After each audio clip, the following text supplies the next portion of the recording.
conto che anche il Teatro Nuovo di Vicenza è ancora troppo piccolo per contenervi. Siete riusciti ancora una volta a dimostrare che è ancora forte la grande passione per la caccia che abbiamo noi cacciatori in Veneto. Io inizierei con un saluto, innanzitutto l'ho appena fatto, ma direi di farlo nuovamente, magari con un grande applauso a tutti i nostri amici cacciatori che purtroppo sono costretti a vederci dall'altra sala.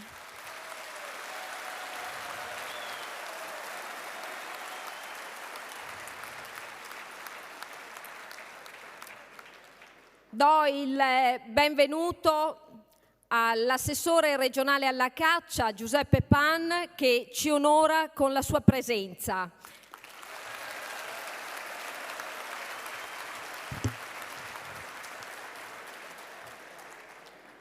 Un benvenuto anche a Sergio Berlato, consigliere regionale, presidente della terza commissione consiliare in Regione del Veneto. Un benvenuto a Vincenzo Forte, presidente della Fondazione per la Cultura Rurale Onlus.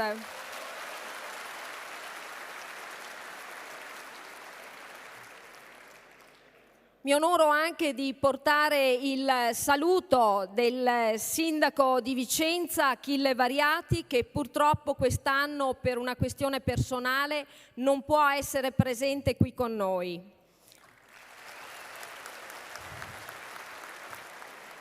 Saluto il presidente regionale di Confagricoltura, dottor Rocca Giulio.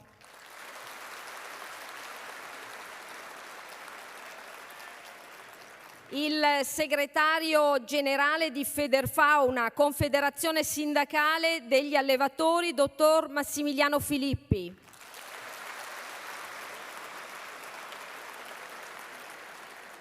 Il presidente regionale dell'Associazione Analcaccia, Tarcisio De Franceschi.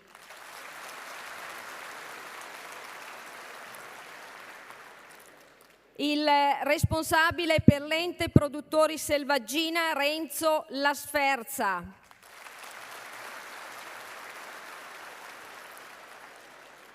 Il presidente dell'Associazione per la difesa e la promozione della cultura rurale, dottor Andrea Trenti.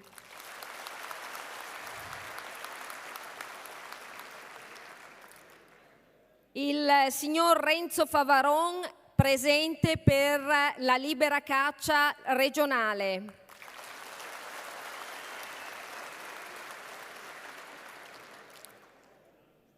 Saluto anche il presidente dell'Associazione Anu Migratoristi, Giovanni Persona.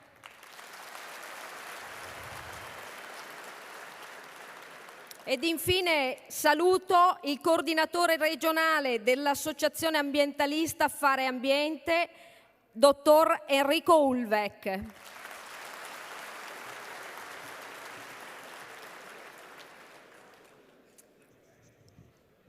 Cari cacciatori, io vorrei iniziare dal punto in cui ci eravamo lasciati in quel nostro convegno del 21 marzo 2015. Dove avevamo stigmatizzato quanto stava accadendo in materia di caccia. Negli ultimi 5 anni ci avevano denunciati penalmente per aver costruito i nostri appostamenti ad uso venatorio, così come li avevamo sempre fatti, come li avevano fatti i nostri padri, i nostri nonni. La Regione del Veneto è intervenuta con 4 leggi e 4 delibere, ma ha lasciato il problema irrisolto. Avevamo fortemente contestato quel piano faunistico venatorio regionale predisposto dall'allora assessore alla caccia Daniele Stival, che tra le tante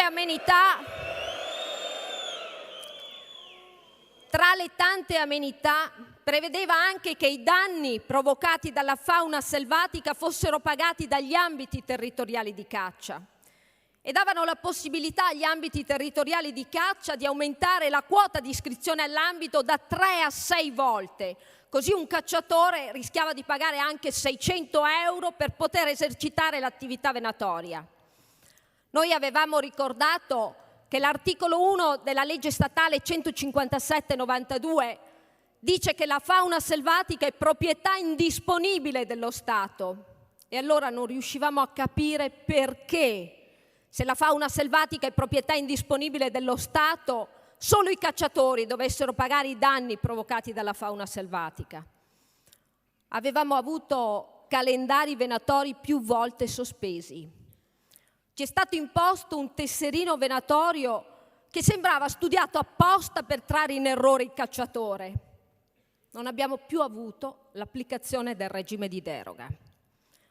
Possiamo dire che a un anno da questo nostro convegno il vento è cambiato e ce lo hanno dimostrato concretamente con l'approvazione delle 2 leggi regionali, la 20 del 2015 e la 11 del 2016, hanno risolto in via definitiva il problema degli appostamenti ad uso venatorio. Per la prossima stagione venatoria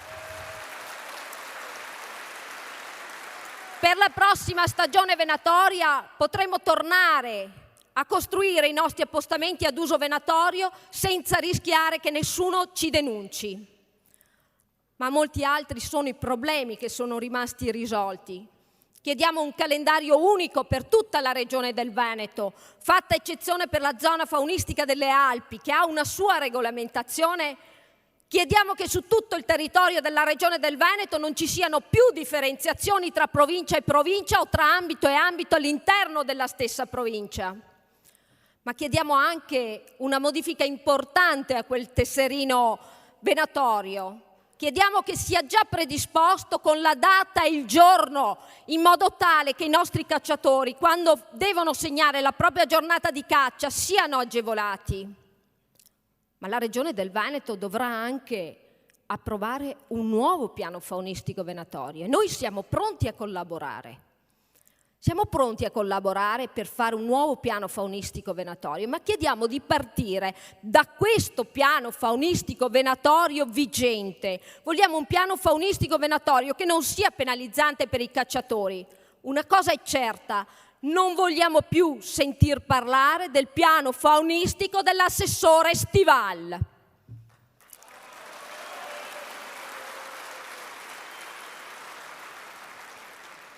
Ma chiediamo anche l'applicazione del regime di deroga. Le deroghe sono un'opportunità che l'Unione Europea offre a tutti gli Stati membri per poter derogare ai divieti generali per tutte quelle specie che sono in buono stato di conservazione. Ma le deroghe rappresentano anche la tutela delle nostre cacce tradizionali, rappresentano uno strumento per tutelare le nostre culture agricole dai danni provocati da alcune specie. Voglio ricordare lo storno che sta distruggendo i nostri vigneti, oppure il cormorano che sta distruggendo la fauna ittica, oppure la tortora dal collare che è portatrice di salmonella. Ma come dicevo poc'anzi, le deroghe sono uno strumento per tutelare le nostre cacce tradizionali. E allora voglio parlare di fringuelli, peppole, pispole, prispoloni e frosoni. Perché queste sono le nostre cacce tradizionali, queste sono le cacce che fanno parte della storia, cultura, tradizione del nostro Veneto. E come abbiamo detto in molte occasioni, se siamo cittadini europei nei doveri, vogliamo esserlo anche nei diritti. Non chiediamo nulla di più e nulla di meno degli altri 7 milioni di cacciatori europei. Ed è curioso vedere come in tutta Europa la caccia sia considerato un utile e indispensabile strumento per garantire la salvaguardia dell'ambiente e della fauna selvatica.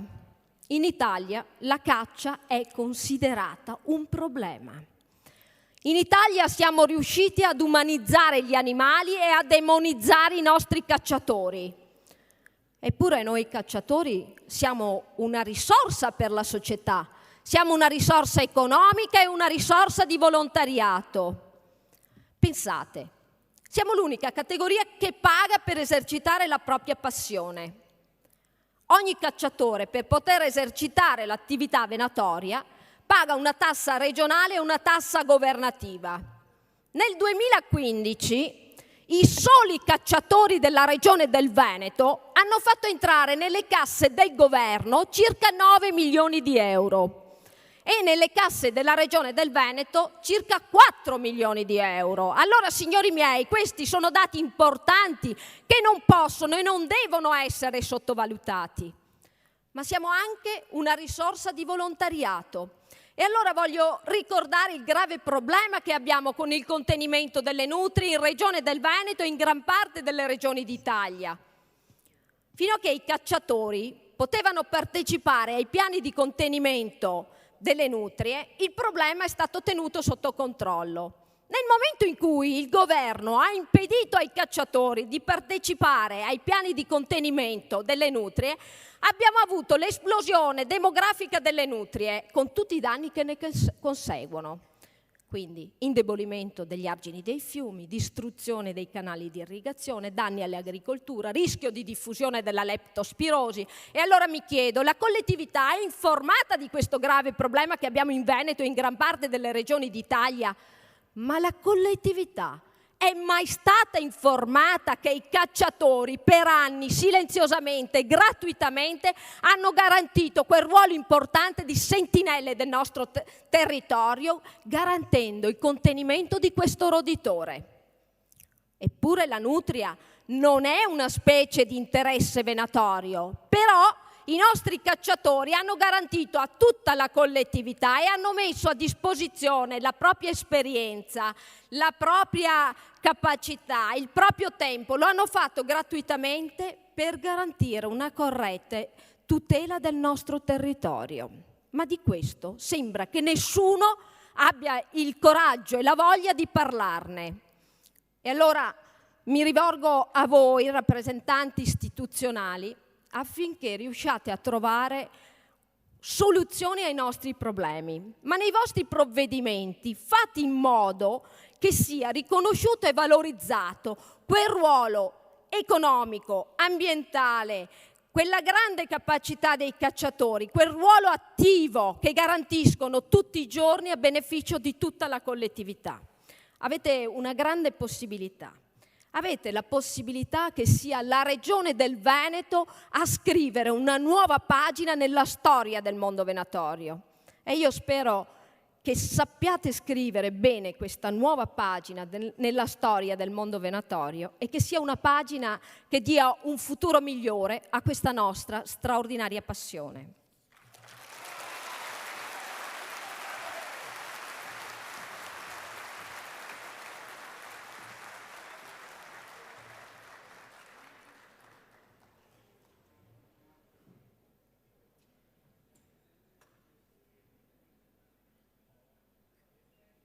E io inviterei adesso a relazionare, dovrei presentarlo come consigliere regionale, come presidente della terza commissione consiliare permanente, ma preferisco farlo in maniera amichevole perché lui è uno di noi ed è Sergio Berlato.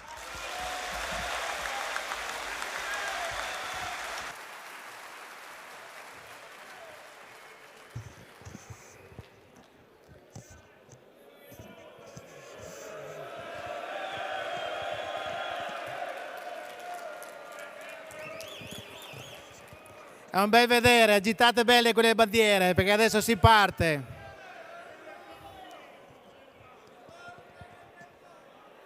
Grazie veramente a tutti voi, grazie per la vostra numerosa e graditissima presenza. Però subito dopo aver ringraziato voi, io voglio ringraziare tutti i volontari che in questi giorni hanno addobbato la sala, hanno preparato la riunione, che hanno dipinto, hanno colorato di giallo la Fiera della Caccia Hit Show, che noi abbiamo, come ricorderete, ideato, nei primi anni finanziato e organizzato, mentre qualcun altro nei primi anni, proprio perché l'avevamo ideato, organizzato noi, invitava da dirigente venatorio, invitava i propri iscritti a non partecipare alla fiera per boicottarla. Adesso sono i primi a mettersi in prima linea belli e farsi fotografare, e alcuni di questi oggi, tanto per chiarire la questione, hanno organizzato proprio oggi l'assemblea provinciale di Federcaccia alle ore 16:30. Questo è quello che è successo a Vicenza, tanto per dire quanta coerenza c'è tra coloro che dicono dobbiamo stare uniti e nei momenti in cui dimostriamo di voler essere tutti uniti, e per questo ringraziamo i dirigenti delle altre associazioni che hanno dimostrato coerenza tra il dire e il fare, perché siamo tutti qui uniti assieme ai più importanti rappresentanti istituzionali, perché il nostro obiettivo è quello di riuscire a risolvere i problemi, non di limitarsi a lamentarsi, vogliamo risolvere i problemi. E quindi ne abbiamo fin troppi di nemici fuori dal mondo venatorio che vorrebbero impedirci di andare a caccia. Non è il caso che continuiamo a sprecare le nostre energie in guerre intestine nel mondo venatorio, non possiamo più permettercelo. Dobbiamo privilegiare ciò che ci unisce e lasciare da parte ciò che ci divide. Lo dico con grande determinazione a tutti i dirigenti venatori, perché tutti gli iscritti a tutte le associazioni da cacciatori vogliono andare a caccia in modo dignitoso, indipendentemente da quale possa essere la tessera che hanno in tasca. Questo lo devono capire tutti i dirigenti. Ci auguriamo che in questa legislatura, da subito, possiamo tradurre la nostra azione in azioni concrete per fare in modo da risolvere quelle questioni che non hanno ancora per il momento trovata adeguata soluzione. Però io mi sento anche di ringraziare tutti coloro che continuano a darsi a fare. Io parlavo dei volontari, che sono stati ancora una volta ben organizzati da Maria Cristina Caretta, da Donatella, da Andrea, da Vincenzo, da tutti coloro che si sono prodigati dimostrando ancora una volta di dare tutto senza chiedere nulla in cambio. Adesso vi chiedo di alzare le bandiere per ringraziare queste persone e fatelo in maniera molto visiva, in modo tale che si sappia che apprezziamo il loro lavoro, apprezziamo quello che fanno non solo per la loro associazione, ma quello che fanno per la caccia. Il ringraziamento è veramente sentito. Grazie a tutti voi.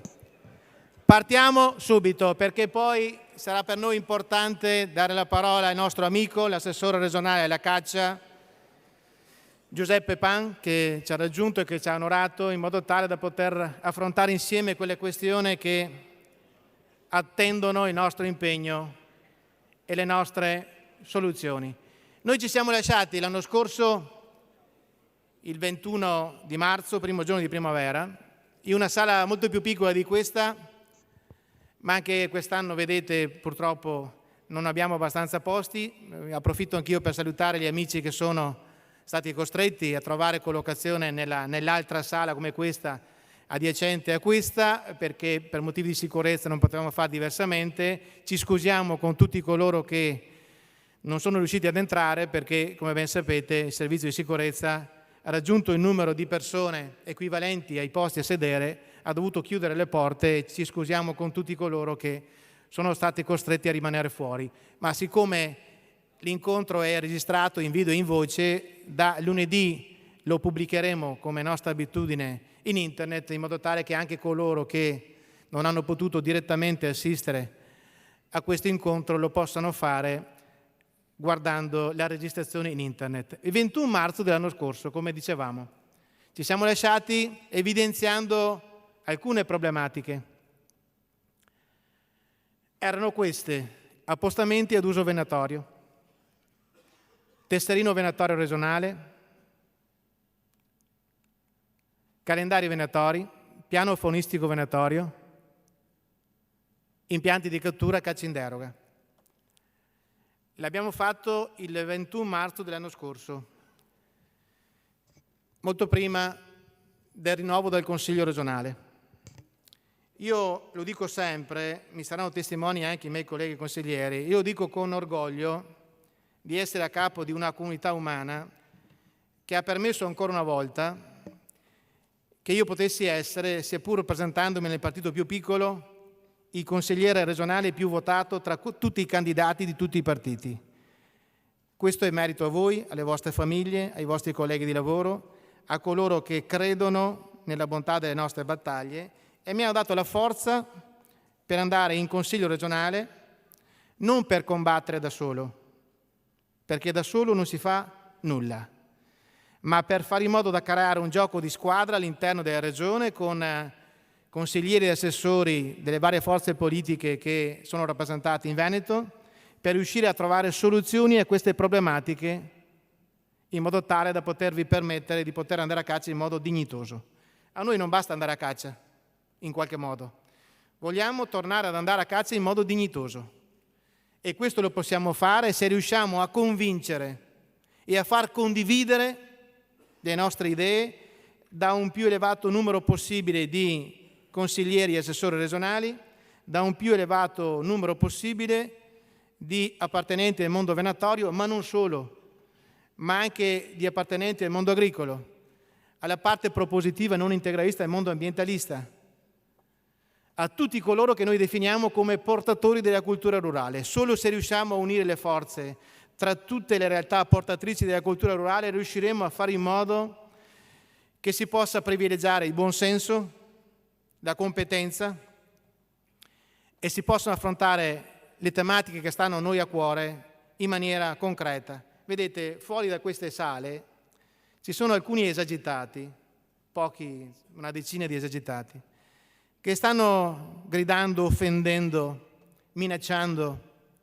adesso aiutati anche da un provvedimento del governo Renzi che ha fatto sì che venisse abrogato il reato di ingiuria.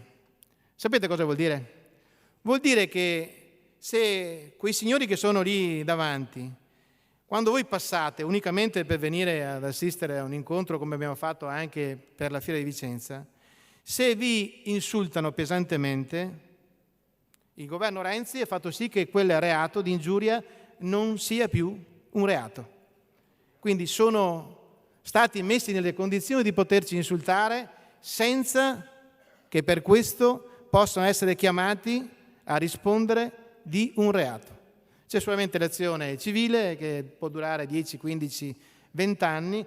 Questo è quanto è avvenuto. Però noi non rispondiamo a quegli esagitati animalisti con lo stesso modo, con la stessa ignoranza, la stessa stupidità. Noi rispondiamo attraverso un'azione responsabile, la conoscenza delle tematiche che siamo chiamati ad affrontare, per fare in modo che ci possa essere equilibrio tra le nostre attività e le varie sensibilità che ci sono, anche da parte della parte sana e non integralista del mondo ambientalista. Ecco perché siamo qui a ragionare. Vi dicevamo delle problematiche, appostamenti e uso venatorio. Nella passata legislatura sono state approvate, come ricordava bene Maria Cristina Caretta, la nostra Presidente, approvate 4 leggi e 4 delibere. Purtroppo non sono venute meno le denunce per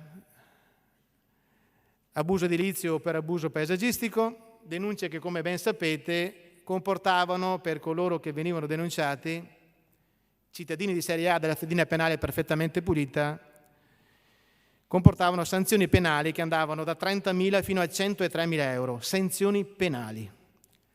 Allora ci siamo mossi subito in questa legislatura e abbiamo approvato delle normative che ci hanno consentito di regolamentare in maniera adeguata tutte le tipologie di appostamento.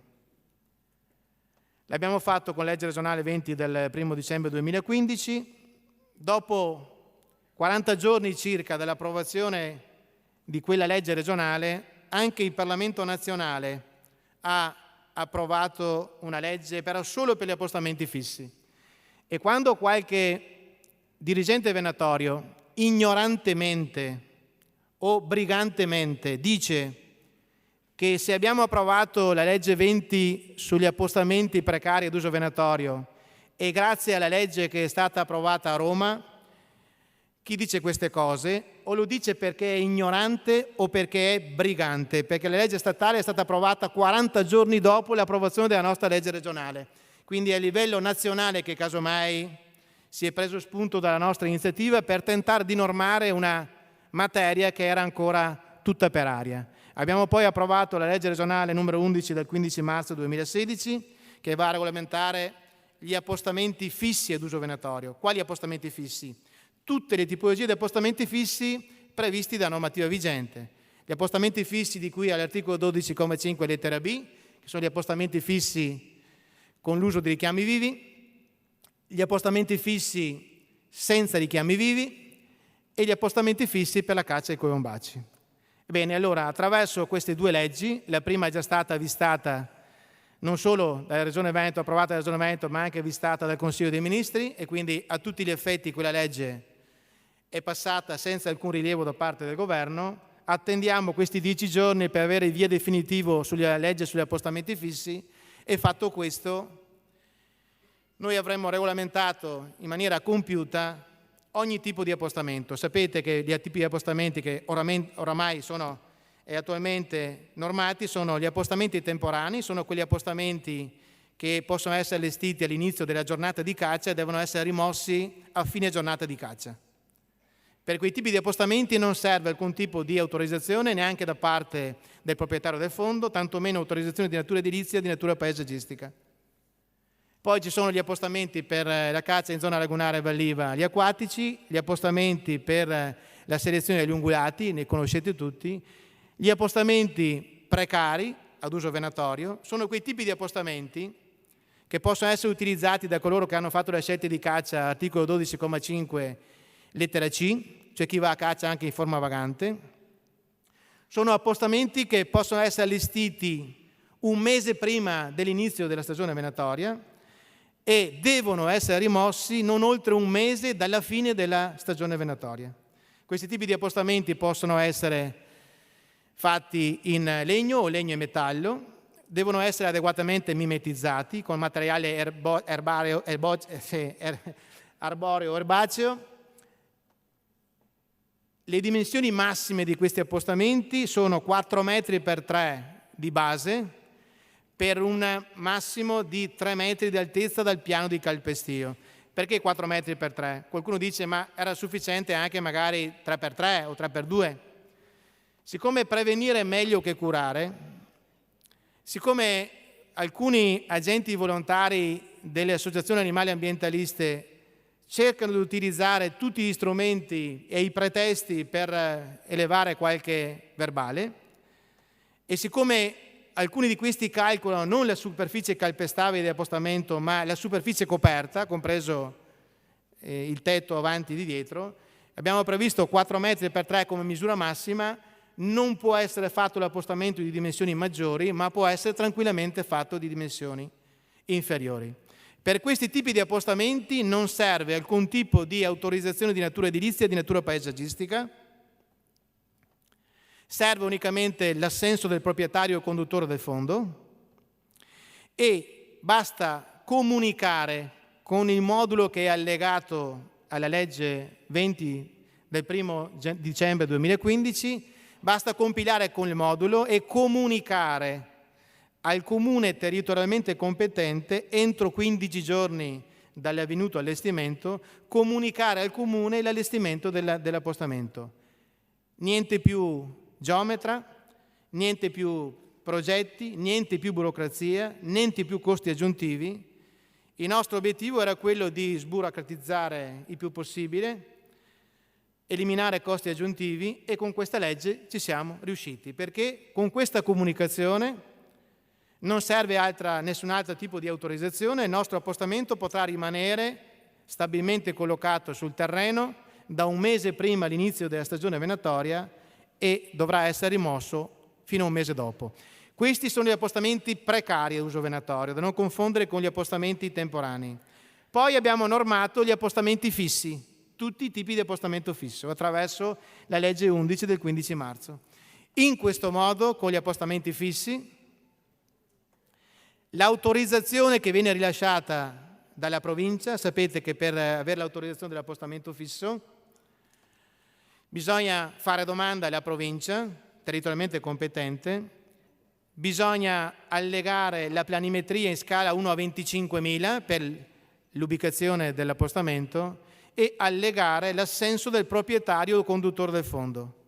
Questo viene fatto e deve continuare a essere fatto, con la differenza che la provincia, quando rilascia l'autorizzazione, permette al cacciatore di lasciare il suo appostamento sul terreno per l'intera durata di validità dell'autorizzazione. Se la provincia di Vicenza ha stabilito che l'autorizzazione vale 5 anni, in provincia di Vicenza il capanno potrà rimanere sul territorio per 5 anni rinnovabili, senza bisogno di autorizzazione di natura edilizia, di natura paesaggistica, senza bisogno di burocrazia. Abbiamo eliminato tutta la burocrazia, tutti i costi aggiuntivi e abbiamo normato in maniera semplice tutti i tipi di appostamenti. Era un impegno che ci eravamo assunti ed è un impegno che abbiamo onorato nel migliore dei modi. Avanti con gli altri impegni. Ovviamente l'approvazione di queste leggi è stata possibile con quel gioco di squadra di cui vi parlavo. Abbiamo concertato il tutto con l'assessore Panna, con gli altri consiglieri e assessori regionali, in modo tale da riuscire a non lasciare spazio a chi voleva impedirci di risolvere questi problemi, e quindi lo sottolineerò in altre occasioni. La soluzione di questi problemi la si ottiene se si fa gioco di squadra, e in quella occasione per gli appostamenti abbiamo fatto gioco di squadra e in pochi mesi abbiamo risolto ciò che non era stato possibile risolvere o non si è voluto risolvere in 5 anni, in pochi mesi. Nuovo tesserino venatorio. Ha fatto prima un accenno Maria Cristina Caretta, la nostra Presidente. Noi non contestiamo il lavoro dei tecnici che hanno tentato di trovare una soluzione a un problema sentito che è quello relativo alla raccolta dei dati con lettura ottica. È un sistema che noi condividiamo, ma nel tentativo di garantire la lettura ottica dei nostri tesserini si è arrivati nella passata legislatura a predisporre un tesserino che ha provocato una serie di problemi, perché ha indotto spesso molti cacciatori in errore involontariamente, perché con 31 caselle all'interno, che sono equivalenti dei giorni del mese da prescegliere per andare a caccia, lì in quei 31 riquadri c'erano tutti i martedì e tutti i venerdì anche, e più di qualcuno, non ricordandosi che giorno è quando si va a caccia, magari involontariamente ha scritto che è andato a caccia di martedì o di venerdì, oltre a una serie di altri adempimenti che possono essere superati. Allora, in collaborazione con l'assessore e i suoi uffici, noi abbiamo chiesto, ma aspetterà poi alla tipografia su indicazione dell'assessorato, predisporre un nuovo tesserino che veda prestampato già nella pagina il mese. Quella è un'ipotesi, adesso diamo questo suggerimento, ma poi non vogliamo sostituirci al lavoro dei tecnici, ma nella pagina deve essere stampato il mese, vedete, ottobre 2016, mercoledì 19, e basta unicamente barrare la casella di quel giorno. Ogni pagina corrisponderà a un giorno, non ci sarà più la possibilità di sbagliare, e questo semplifica la vita ai nostri cacciatori, non li induce in errore, e facciamo in modo che soprattutto chi ha qualche licenza in più non sia indotto a sbagliare involontariamente, esponendosi alle sanzioni pesanti previste per chi sbaglia a compilare il suo tesserino. Quindi affidiamo questa proposta all'assessore e ai suoi tecnici, non pretendiamo sia così, ma abbiamo dato una indicazione che poi sarà elaborata. L'importante è che per il cacciatore che va a caccia sia semplice, dopo aver tracciato, delineato una croce sul riquadro prestabilito, che non ci siano altri adempimenti che possono indurlo in errore. E confidiamo che, su questo abbiamo già parlato con l'assessore, con il dottor Richieri, confidiamo che quest'anno la Regione possa approvare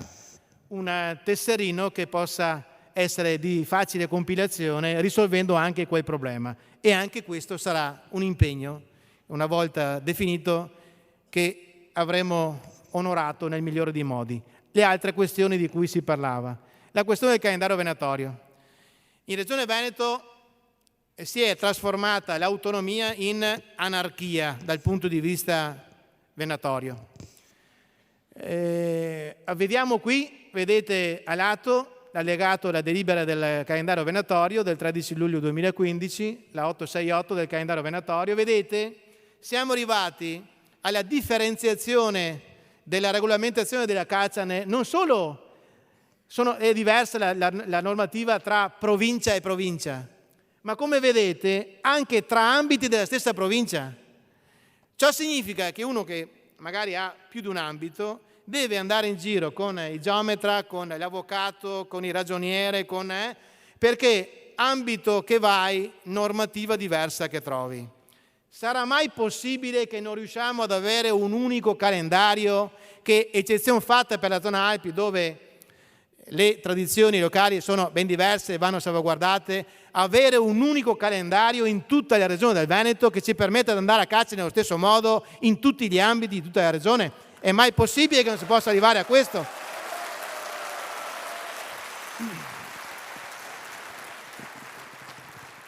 Questa è la nostra proposta che affidiamo alla Giunta regionale e all'assessore Pan, che su questa e su altre tematiche ha già dimostrato grande sensibilità.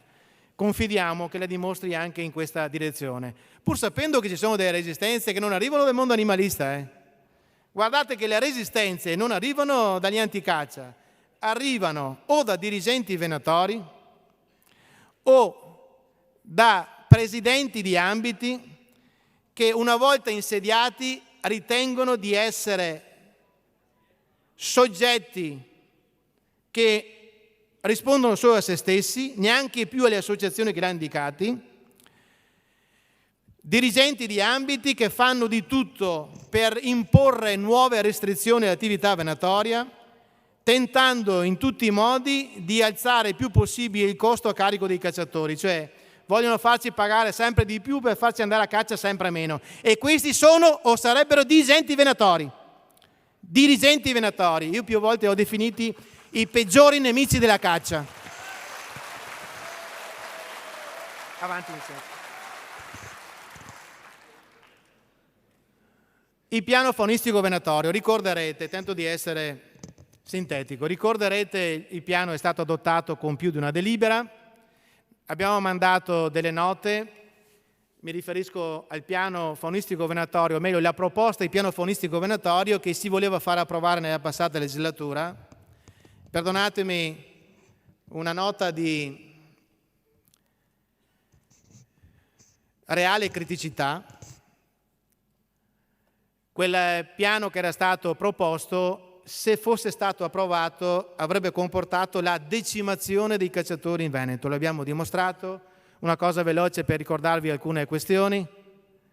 Ricorderete che non si voleva far apparire in piano tutti gli istituti di protezione, valichi, osi di protezione, venivano nascosti, lasciando alle province il compito di approvarli e non includendo gli istituti di protezione nel piano faunistico.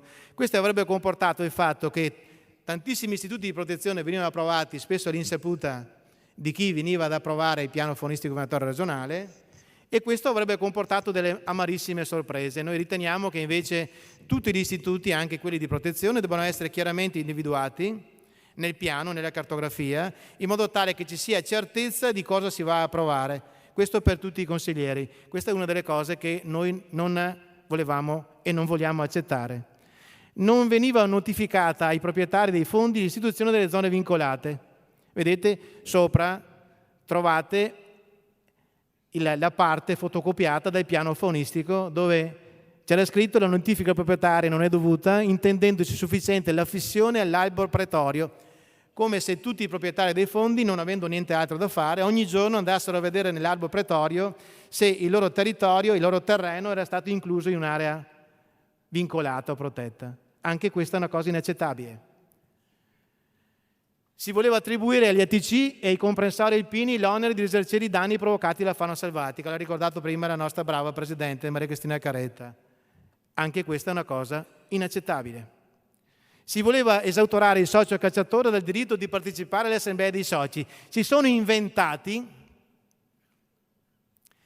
che non serve più che i soci vadano in assemblea perlomeno a dire la loro opinione, ma vengono volevano fare in modo che andassero a rappresentare i soci alcuni soggetti e i soci avevano solo il compito di pagare e poi neanche il diritto di andare in assemblea a protestare per le nefandezze spesso compiute da coloro che siedono all'interno di alcuni comitati direttivi degli ambiti dei comprensori. Anche questa la riteniamo inaccettabile. È una cosa banale, guardate, mentre noi facciamo il richiamo all'unità, ci sono ancora dirigenti venatori che spendono i soldi dei loro associati per fare la guerra ad altri cacciatori e ad altre associazioni venatorie, con il tentativo di estromettere, ad esempio, l'Associazione Cacciatori Veneti Confavi dal diritto di poter far parte dei comitati direttivi degli ambiti dei comprensori. Mentre si predica l'unità, dando l'impressione di voler la verginità, da parte di alcuni dirigenti si pratica la prostituzione. Anche questa è una cosa che non accettiamo.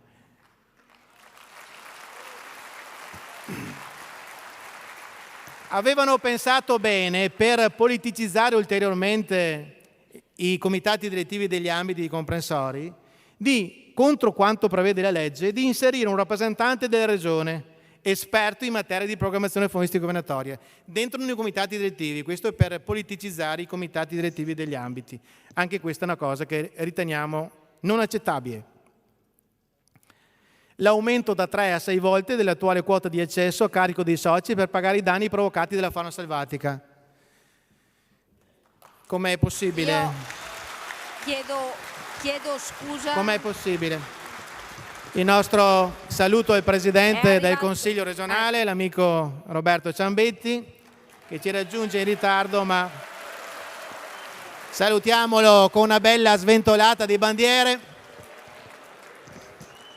in modo tale che i nostri amici regionali capiscano che qui si trovano tra amici, non tra nemici, tra amici. Grazie del vostro saluto.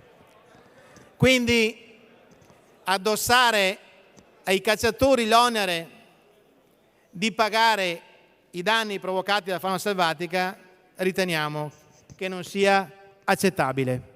Ancora velocemente per quanto riguarda il cambiamento dei parametri, questo lo dico con chiarezza. Allora, la legge statale dice che il rapporto cacciatore-territorio deve essere calcolato sulla base della superficie del territorio agro-silvopastorale. Siccome c'è da parte di dirigenti venatori e di componenti di comitati direttivi l'obiettivo di buttare fuori il maggior numero possibile di cacciatori per andare a caccia in pochi soggetti, in modo tale che questi pochi soggetti siano anche poco controllabili, per fare quello che vogliono loro, allora si hanno inventati il territorio venabile per ridurre drasticamente la superficie sulla quale poter fare il calcolo del rapporto cacciatore-territorio. Vuol dire, questo avrebbe comportato la drastica diminuzione dei praticanti di attività venatoria e sarebbe stata data la possibilità ai comitati direttivi degli ambiti di buttare fuori una fetta consistente di cacciatori. Questo volevano farlo con la proposta di piano faunistico venatorio. Anche questa è una cosa che riteniamo inaccettabile e che ci auguriamo non possa essere inserita nella nuova proposta di piano faunistico venatorio. Rispetto della legge, la legge parla di territorio agro-silvopastorale ed è su quel territorio che si deve fare il calcolo, non certo sul territorio venabile. Vedete qui una piccola dimostrazione. Qui una tabella che raffigura la nuova proposta che volevano fare approvare di piano faunistico venatorio, innalzando il rapporto cacciatore-territorio da 1 a 6 come adesso a 1 a 23,7. Addirittura nella zona del delta del Po un rapporto di un cacciatore ogni 30 ettari. Questo cosa significa? Faccio una piccola nota su questa qua, per il delta del Po. Ci sono alcuni amici rodigini.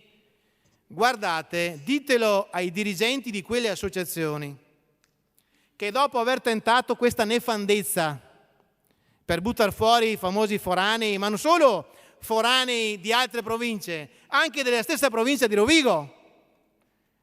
Allora, adesso ciò a cui si sta lavorando, più o meno nascostamente. Quando dirigenti venatori in zona di Rovigo, in provincia di Rovigo, stanno proponendo di allargare il parco del Delta del Po per inserire tutto il territorio del Tizio nel pre-parco, sapendo che questo comporterebbe una drastica penalizzazione per i cacciatori che vi cacciano, ma questo è motivato dal fatto che siccome nel pre-parco vanno a caccia solamente i cittadini cacciatori residenti, questo permetterebbe loro di mandare via fuori dall'ambito tutti coloro che non sono residenti. Questa è un'altra nefandezza che vi garantisco non passerà, perché questi, piuttosto che fare un dispetto alla moglie, sono disponibili a tagliarsi i frutti pendenti, a loro e anche dei loro associati. E questo sarà per noi una battaglia che combatteremo con determinazione. Altre cose, si voleva dare al Presidente dell'ambito la possibilità di gestire in assoluta autonomia e discrezionalità i permessi d'ospite. Avanti ancora. Anche in questo caso, in territorio lagunare e vallivo si metteva in piano faunistico venatorio il divieto di cacciare per più di 3 giorni a settimana, quando la legge statale dice chiaramente che si può andare a caccia 3 giorni più 2, quindi integrabili nel periodo di ottobre-novembre, di 2 giorni per la caccia della selvaggina migratoria. Si metteva nel piano che massimo 3, anche se la legge statale parla di 3 giorni più 2, loro nel piano volevano mettere massimo 3 giorni, ulteriore e ingiustificata penalizzazione dell'attività venatoria. Vado concludendo. Pensate che sono arrivati a scrivere nella proposta di piano che il cacciatore che voleva invitare un amico a caccia con lui doveva rinunciare contestualmente alla propria uscita di caccia nella medesima giornata. Ma come? Se invito io è come se invitassi una persona, la invitassi a cena la sera e ci fosse una norma che mi dice: se tu inviti per compagnia, per amicizia, inviti una persona a cena con te, devi fare a meno tu di mangiare, deve mangiare solo lei. Ma qual è il senso? Che tipo di mente contorta può aver pensato che se io invito a caccia un ospite devo fare a meno io di cacciare? Lo inviterò per venire a caccia con me? O sbaglio? Però anche questa è una. Andiamo velocemente per dire, ce ne sono diverse altre.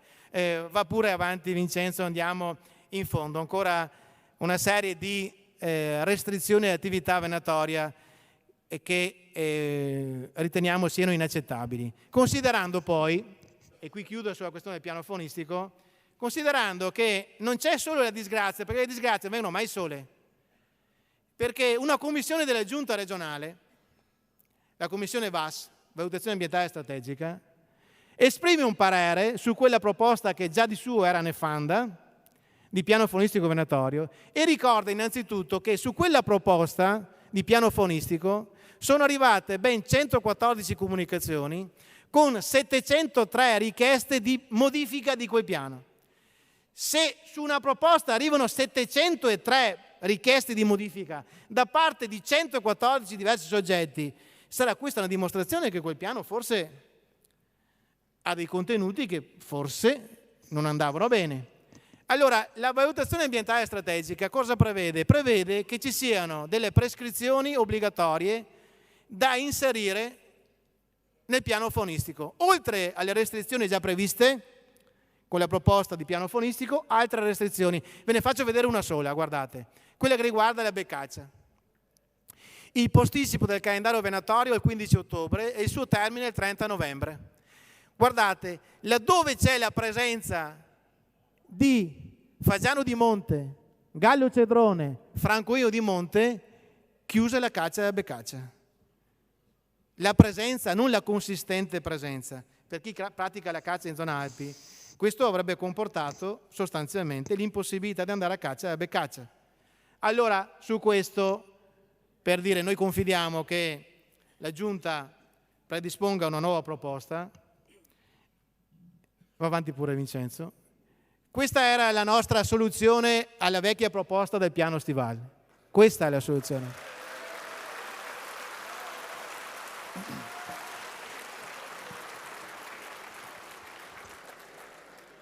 quello che ci infastidisce, non ci sorprende, ma ci infastidisce, è che quella proposta trovava l'assenso, la condivisione e il sostegno anche da parte di alcuni dirigenti venatori. Questo ci lascia un po' l'amaro in bocca, ma dobbiamo guardare avanti, perché c'è sempre tempo per ravvederci. Noi proponiamo che, anziché andare a inventarci una cosa strampalata come quella della vecchia proposta di piano faunistico venatorio, basta prendere l'attuale piano attualmente in vigore. È vero, è stato approvato nel gennaio del 2007, però quel piano ha dato dimostrazione di funzionare. Allora noi possiamo prendere l'attuale piano, vedere dove ci sono delle parti da aggiornare, da sistemare e dotare la nostra regione di un piano faunistico venatorio che parte da un piano già collaudato, lo migliora, lo integra, lo aggiorna, ma non lo stravolge. Questa è la nostra proposta, abbiamo un piano che funziona, non buttiamolo via, utilizziamo per fare il nuovo piano che andrà a regolamentare l'attività venatoria per i prossimi 5 anni. Avanti Vincenzo. Sugli impianti di cattura la cosa è un po' più problematica perché, come ben sapete, il Parlamento nazionale ha approvato la legge 116 del 2014 che, tra le tante nefandezze, è previsto anche che gli impianti di cattura possono essere attivati solo in applicazione dell'articolo 19 bis del 157, che parla di deroghe. Qual è il problema grosso? È legato al fatto che, mentre per la caccia c'è una previsione diversa perché il primo comma dell'articolo 9 della direttiva comunitaria 147/2009 dice chiaramente che l'applicazione del regime di deroga può essere fatta solo se non ci sono soluzioni alternative soddisfacenti. Per quanto riguarda la caccia non ci sono soluzioni alternative soddisfacenti al prelievo con il fucile. Per quanto riguarda invece gli impianti di cattura, l'ISPRA di Bologna dice che la soluzione alternativa soddisfacente, la cattura di uccelli selvatici per l'approvvigionamento di richiami vivi per chi caccia da appostamento, la soluzione quindi alla cattura di uccelli selvatici sia l'allevamento. Quindi dice l'ISPRA che bisogna rivolgersi agli allevamenti per avere i richiami di cattura e non più rivolgersi agli impianti di cattura gestiti dalle province. Se non riusciremo a dimostrare che gli attuali allevamenti non sono sufficienti per poter soddisfare le richieste dei cacciatori che praticano la caccia da appostamento di richiami vivi, gli impianti di cattura ben difficilmente potranno essere riattivati. Questa è una problematica che non è di facile soluzione. Però abbiamo un'altra questione che è quella delle cacce in deroga, che credo interessi a pochi dei cacciatori convenuti qui dentro, ma io lo dico lo stesso. Parliamo di questo ultimo argomento sapendo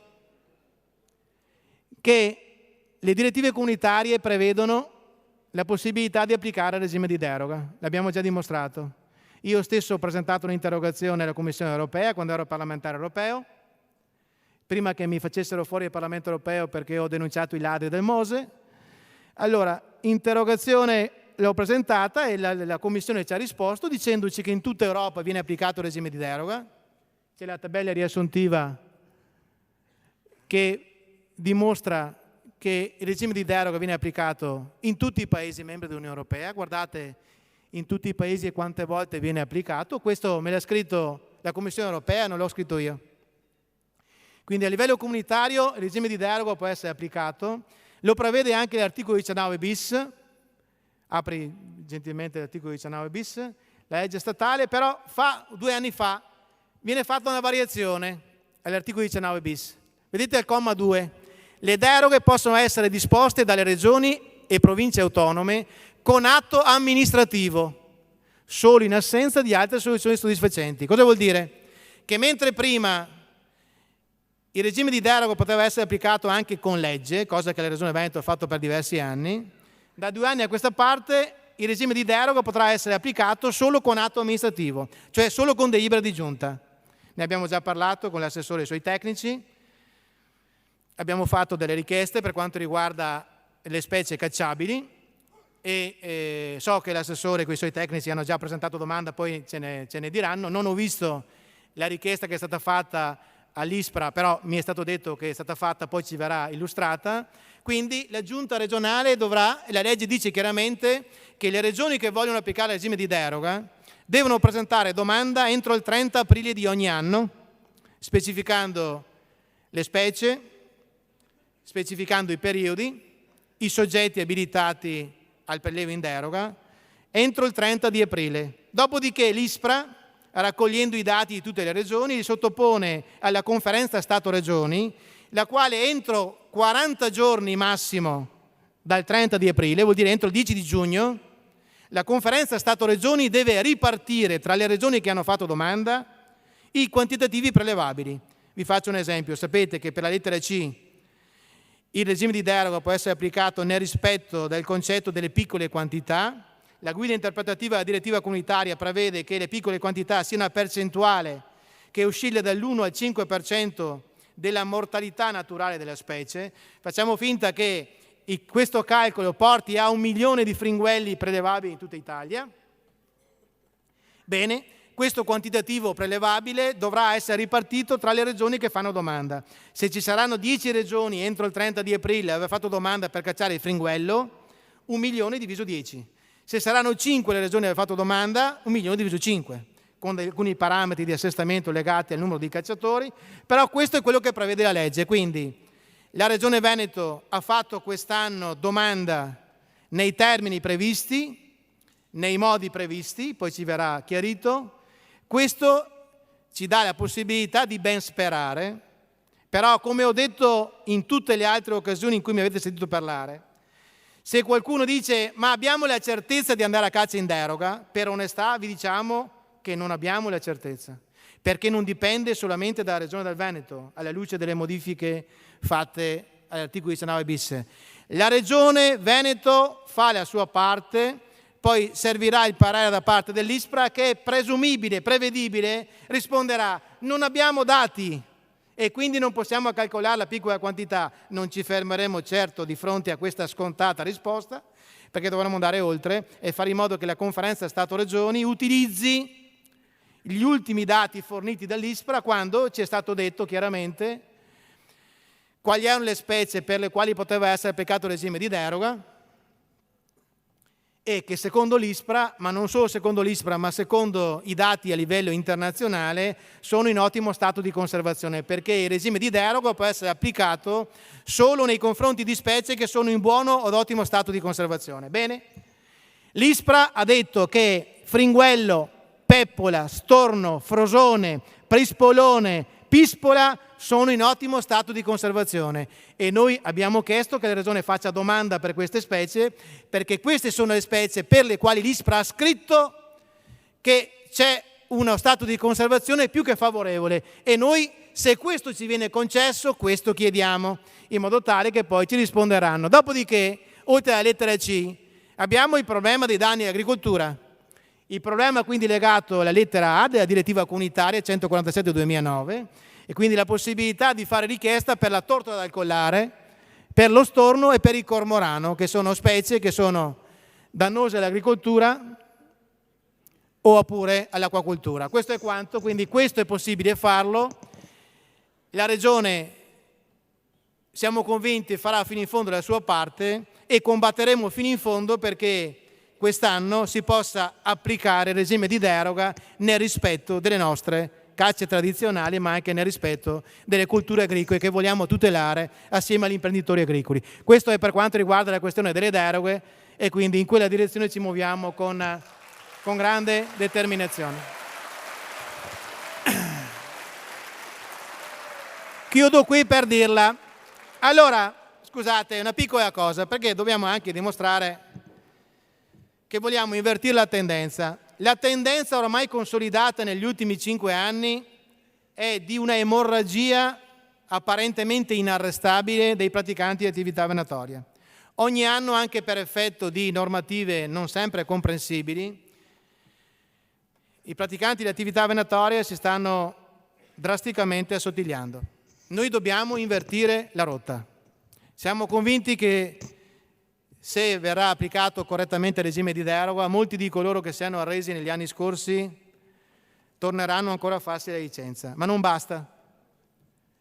Noi riteniamo di dover dare un segnale come atto di rispetto nei confronti dei cacciatori. Scusatemi, ma sarà mai possibile che se io sono un cittadino che si fa la patente di guida, dopo aver superato l'esame di guida, pago le tasse e a me viene consentito di andare in giro con la mia automobile, con quella patente, in tutta Italia, in tutta Europa?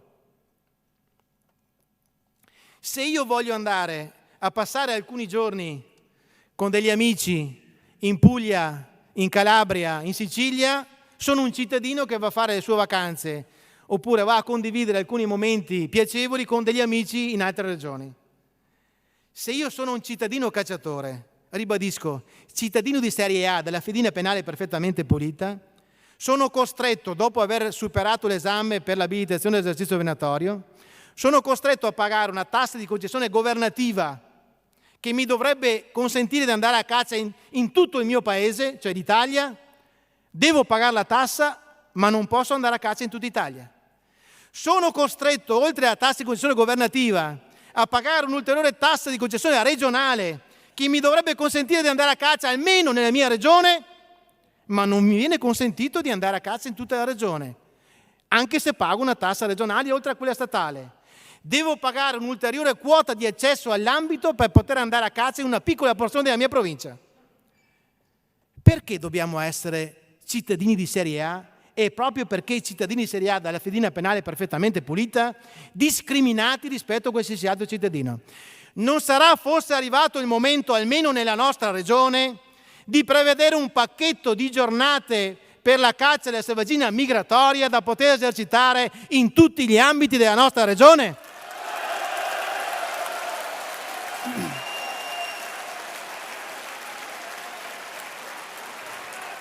Io capisco che per la caccia stanziale ci siano delle ritrosie, perché è giusto che chi semina selvaggina possa chiedere di essere tra i primi a raccogliere il frutto della propria semina. Ma per quanto riguarda la caccia della selvaggina migratoria, che ci dà il buon Dio, perché costringersi ad andare a caccia ad anatre in piazza dei Signori a Vicenza, e se non ho la fortuna di abitare in una zona dove ci sono questi tipi di selvatici o beccaccini piuttosto che all'odo e quant'altro, ecco, io credo che con la buona volontà, e sono sicuro di sfondare una porta aperta con i presenti, i nostri rappresentanti, sia il Presidente del Consiglio che l'assessore Pan, dovremmo pensare a uno strumento che possa ridare ossigeno ai cacciatori del Veneto, a uno strumento che ci consenta di dare un pacchetto di giornate limitato, ma un pacchetto di giornate da poter utilizzare per cacciare la selvaggina migratoria in tutti gli ambiti della nostra regione del Veneto. Se faremo questo, credo che torneremo ad invertire la tendenza e molti cacciatori che si sono arresi torneranno ancora ad avere il gusto di andare a caccia in modo dignitoso. Questo è quello che vogliamo fare. Avanti. Guardate, sulla questione delle nutrie, noi stiamo approvando una legge in Regione Veneto, io sono uno dei firmatari di questa legge, una legge per intervenire concretamente per eradicare completamente la nutria dal nostro territorio, perché è un animale alloctono che proviene dal Sud America, è un animale che produce gravi danni alle colture agricole, che mette a repentaglio la sicurezza di tutta la nostra rete idrica, perché scava le tane sugli argini dei fiumi, li indebolisce e li fa franare e cedere con le piene dei fiumi. Rappresenta un grave problema di natura sanitaria perché è portatrice di leptospirosi, che è una malattia mortale per l'uomo, che è facilmente contraibile se si frequentano gli stessi luoghi frequentati dalle nutrie.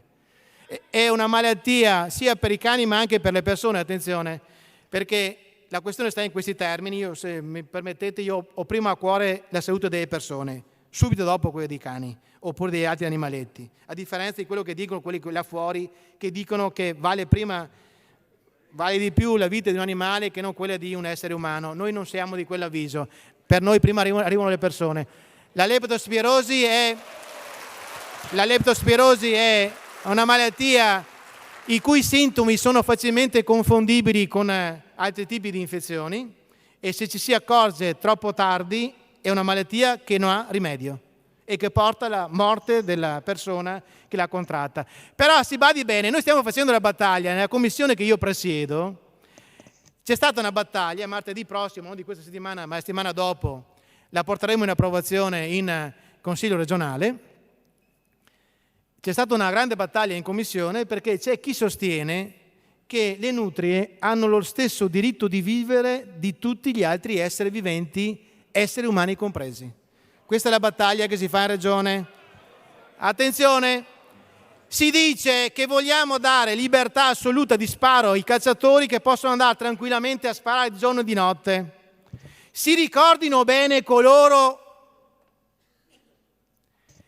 che ritengono che i cacciatori aspettino solo il via libera per andare a sparare di giorno e di notte, che questo è un lavoro che i cacciatori possono fare a patto che questa opera sia apprezzata da parte dell'intera collettività.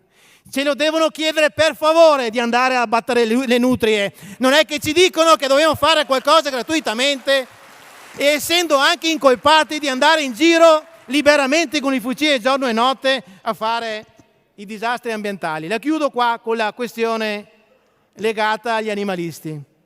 Io tenterò ancora meglio di far capire anche a qualcuno dei miei colleghi che noi con il mondo animalista, con quei 4 soggetti che avevamo lì di fronte prima, noi non è che dobbiamo liquidarli con un sorriso o con una battuta scherzosa, perché dobbiamo capire che questi soggetti sono estremamente pericolosi.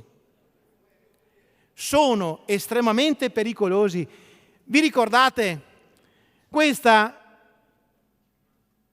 era una ragazza che aveva ringraziato pubblicamente gli scienziati che avevano messo a punto delle cure, dei farmaci, che erano stati messi in commercio grazie alla sperimentazione sugli animali.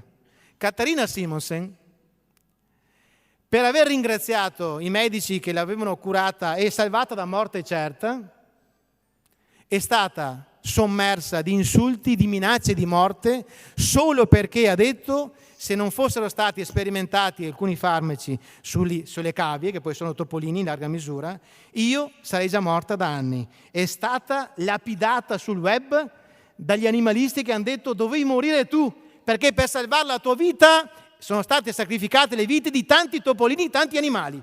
Quindi dovevi morire tu, perché se morivi tu avremmo salvato la vita di questi animali. Guardate, politico muore mentre è a caccia, leader animalista sono felice, velocissimamente. Muore cacciatore, se sono animalista gioisce. L'idea della vegana, riaprire i forni nazisti per fare energia coi carnivori. A noi dicono che siamo mangia cadaveri. Coloro che vanno poi in regione con la pelle d'agnello dire noi siamo sensibili perché vogliamo difendere la vita dei poveri cagnolini e dei poveri animaletti. Siamo stati inondati di mail per i nostri provvedimenti. Peter Singer, che è un guru dell'animalismo, dice giusto sopprimere i bambini gravemente disabili per ridurre i costi della sanità. Avanti, avanti. Vi ricordate di quell'idiota che con una pistola in mano è andato a minacciare un cacciatore l'anno scorso e fargli liberare i richiami? Gli stessi animalisti, vedete là, che davanti alla fiera e quant'altro se la prendono con il sottoscritto, con la caretta e con... quelli non sono 100% animalisti, sono 100% cretini, che è una cosa ben diversa. Prego. Guardate, guardate, cosa dicono? Guardate, questo è un libro che si chiama Ecologia domestica, è stato edito dalla Coop, non poteva essere diversamente. Allora, a scrivere è un certo Fulco Pratesi, non so se qualcuno di voi si ricorda, presidente del WWF, cacciatore pentito. Questo è scritto nel suo libro, Ecologia domestica. Si potrebbero adoperare i carnai, gli appositi terreni recintati e sorvegliati, impiegati dalle associazioni naturalistiche come WWF e la LIPU, per alimentare i rapaci e soprattutto gli avvoltoi in Sardegna e i capovaccai sulle colline a nord di Roma. In quei carnai i nostri resti mortali potrebbero servire da cibo agli ultimi grifoni. Il tempo medio di distruzione della salma è di poche ore, restano le ossa, è vero, ma a questo inconveniente si potrebbe ovviare se al festino partecipasse anche l'avvoltoio barbuto che lancia le ossa sulle rocce per divorarne il midollo. In pochissimi giorni delle nostre spoglie non resterebbero che escrementi mineralizzati. Avanti? Un'alternativa, dice, come ha suggerito l'ecologa Laura Conti, potrebbe essere il creare scatolette di cibo per cani e gatti in cui la carne umana sostituisca quella di altri animali. Ancora, allora, sempre la Pratesi, sarebbe bene seguire la civile usanza ancora in atto presso i Parsi, una setta zoroastriana, che depositano i loro cadaveri in cima a un'alta torre e li fanno consumare dagli uccelli da preda. Questi sono i nostri nemici, quelli che creano un sentimento di pietà nei confronti di tanti anche rappresentanti delle istituzioni, perché dicono: noi siamo quelli più sensibili che vogliono il bene degli animaletti, e che dicono che se noi vogliamo salvare degli animali, noi dobbiamo sopprimere le persone. Sono quelli che scrivono, io li studio da tanti anni, studio i loro trattati, dove scrivono le loro convinzioni, dicono che il pianeta è stato popolato prima dagli animali. Scrivono che l'uomo con il suo avvento ha scombussolato l'equilibrio degli animali e quindi l'uomo viene visto come il cancro del pianeta che deve essere estirpato. Questo lo scrivono soggetti, come diceva qualcuno, quando non si rispettano più le persone, si finisce per amare troppo o solo gli animali. Questo è quello che succede. Allora, coloro che hanno minacciato di morte Caterina Simonsen solamente perché ha ringraziato coloro che gli hanno permesso di vivere, a noi diciamo loro: se volete salvare la vita di tanti topolini, e siccome alcuni farmaci per essere efficaci e per salvare la vita delle persone possono essere sperimentati solo sugli animali, se voi volete salvare la vita di questi animali, delle due l'una: uno, quando vi ammalate non dovete prendere questi farmaci per coerenza; due, se volete salvare la vita di topolini, mettetevi voi a disposizione e faremo su di voi le prove dei farmaci. Questo ci consentirà di salvare la vita ai vostri amati topolini. Ecco, la chiudo qua per dire, adesso scusatemi se mi sono dilungato, ma per dire che noi ci siamo presi degli impegni. Io mi sono preso degli impegni con voi, ma non basta. Ce li siamo presi tutti, perché i cacciatori non hanno votato solo Sergio Berlato, anche se è stato il più votato tra tutti i candidati di tutti i partiti. Hanno votato anche Roberto Ciambetti, hanno votato Pan, hanno votato tanti altri consiglieri regionali. Bene, noi diciamo chiaramente, chiediamo a tutti coloro che hanno sensibilità per il nostro mondo di fare quadrato, non ci interessa a che partito appartengano. Noi abbiamo un'occasione storica in questa legislatura, che è quella di tornare a permettere ai cacciatori del Veneto di tornare a caccia in modo dignitoso. Noi dobbiamo onorare i nostri impegni.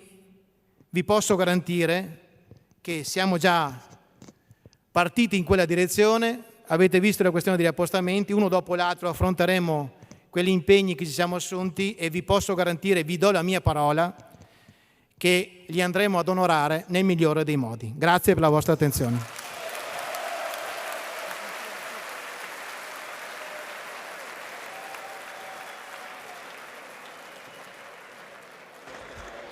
Grazie a Sergio Berlato per il suo intervento puntuale e completo come sempre. Lo abbiamo già salutato poc'anzi quando è arrivato il Presidente del Consiglio regionale del Veneto, Roberto Ciambetti.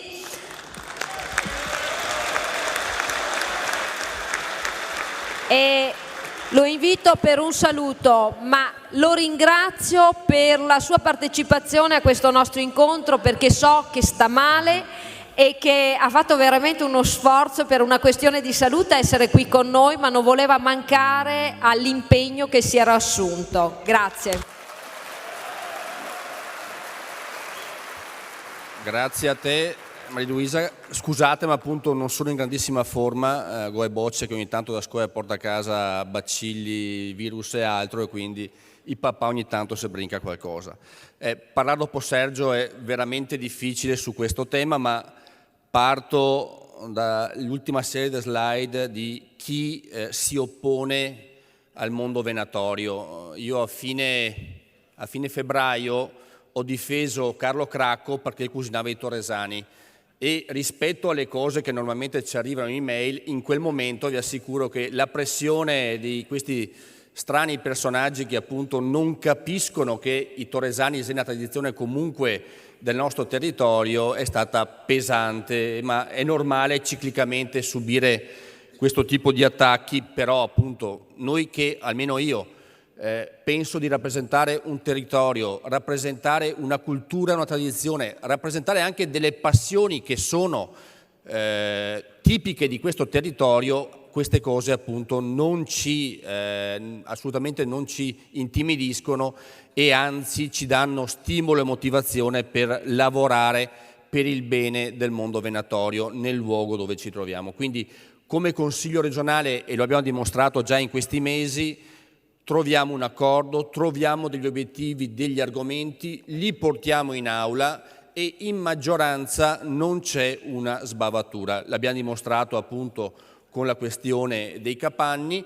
È un metodo di lavoro e anche, mi permetto di dire, una maggioranza diversa rispetto a quella della scorsa legislatura, dove a ogni provvedimento che arrivava in aula partiva qualche libero pensatore che faceva il guastatore quando si trattava di certi temi, e anche in quelli che riguardavano l'attività venatoria. In questo momento, in questi mesi, ma mi auguro sia il lavoro anche dei prossimi anni, ripeto, ne discutiamo, troviamo gli obiettivi che sono i primi da percorrere e poi li portiamo in aula. E anche abbiamo visto che il metodo di lavoro di questo tipo, quando arriviamo in aula qualcuno pensava di trovare qualche fessura, qualche punto debole, e invece abbiamo dimostrato compattezza dall'inizio alla fine, e anche questo serve a far capire chi è dall'altra parte che non serve fare i giochetti politici o minacce più o meno velate o centinaia di migliaia di mail che appunto non influiscono sulla nostra attività legislativa. Abbiamo fatto qualche provvedimento e appunto già diventato legge, ne faremo uno le prossime settimane in Consiglio, quello appunto della nutria.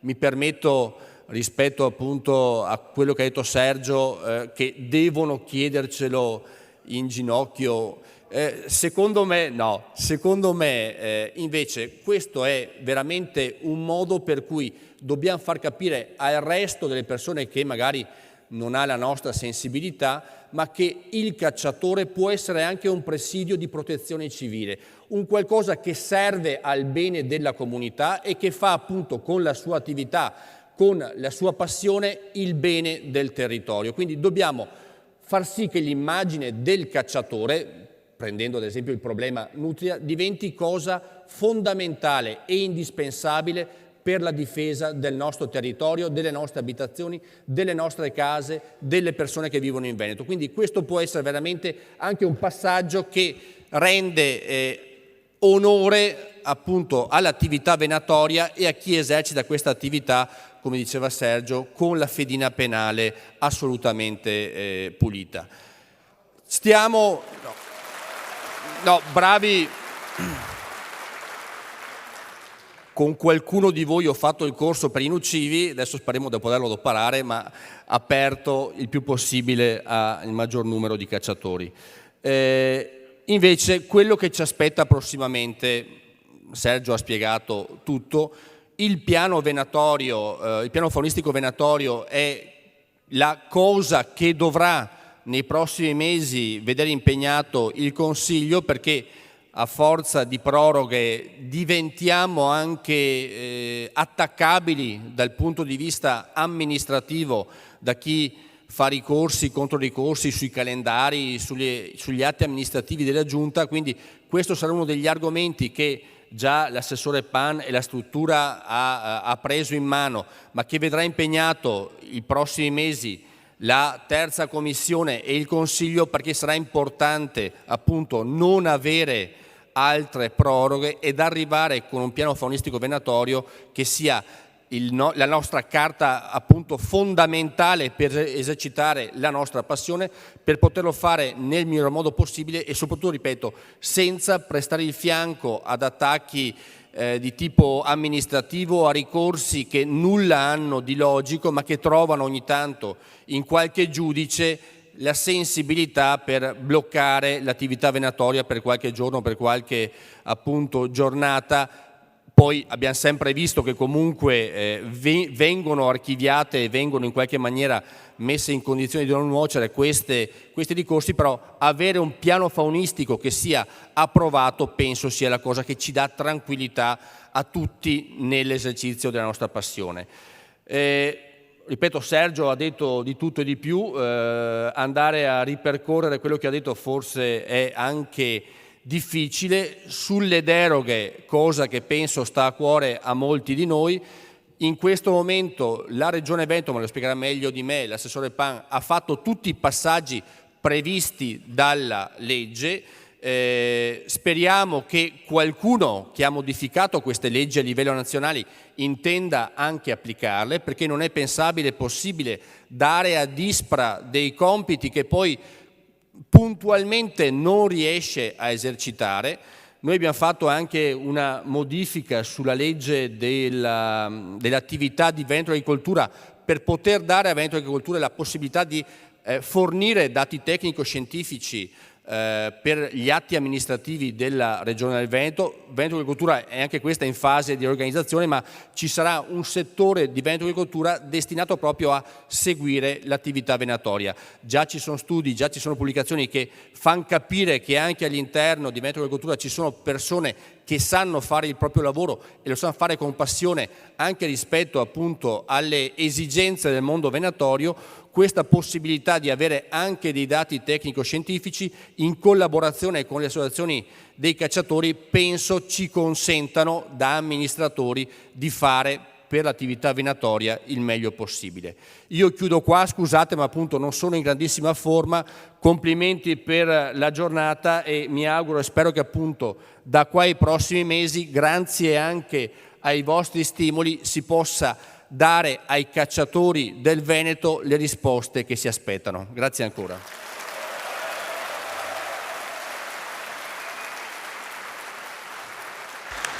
Grazie al Presidente del Consiglio ed ora abbiamo il piacere di sentire il nuovo assessore regionale alla caccia, Giuseppe Pan.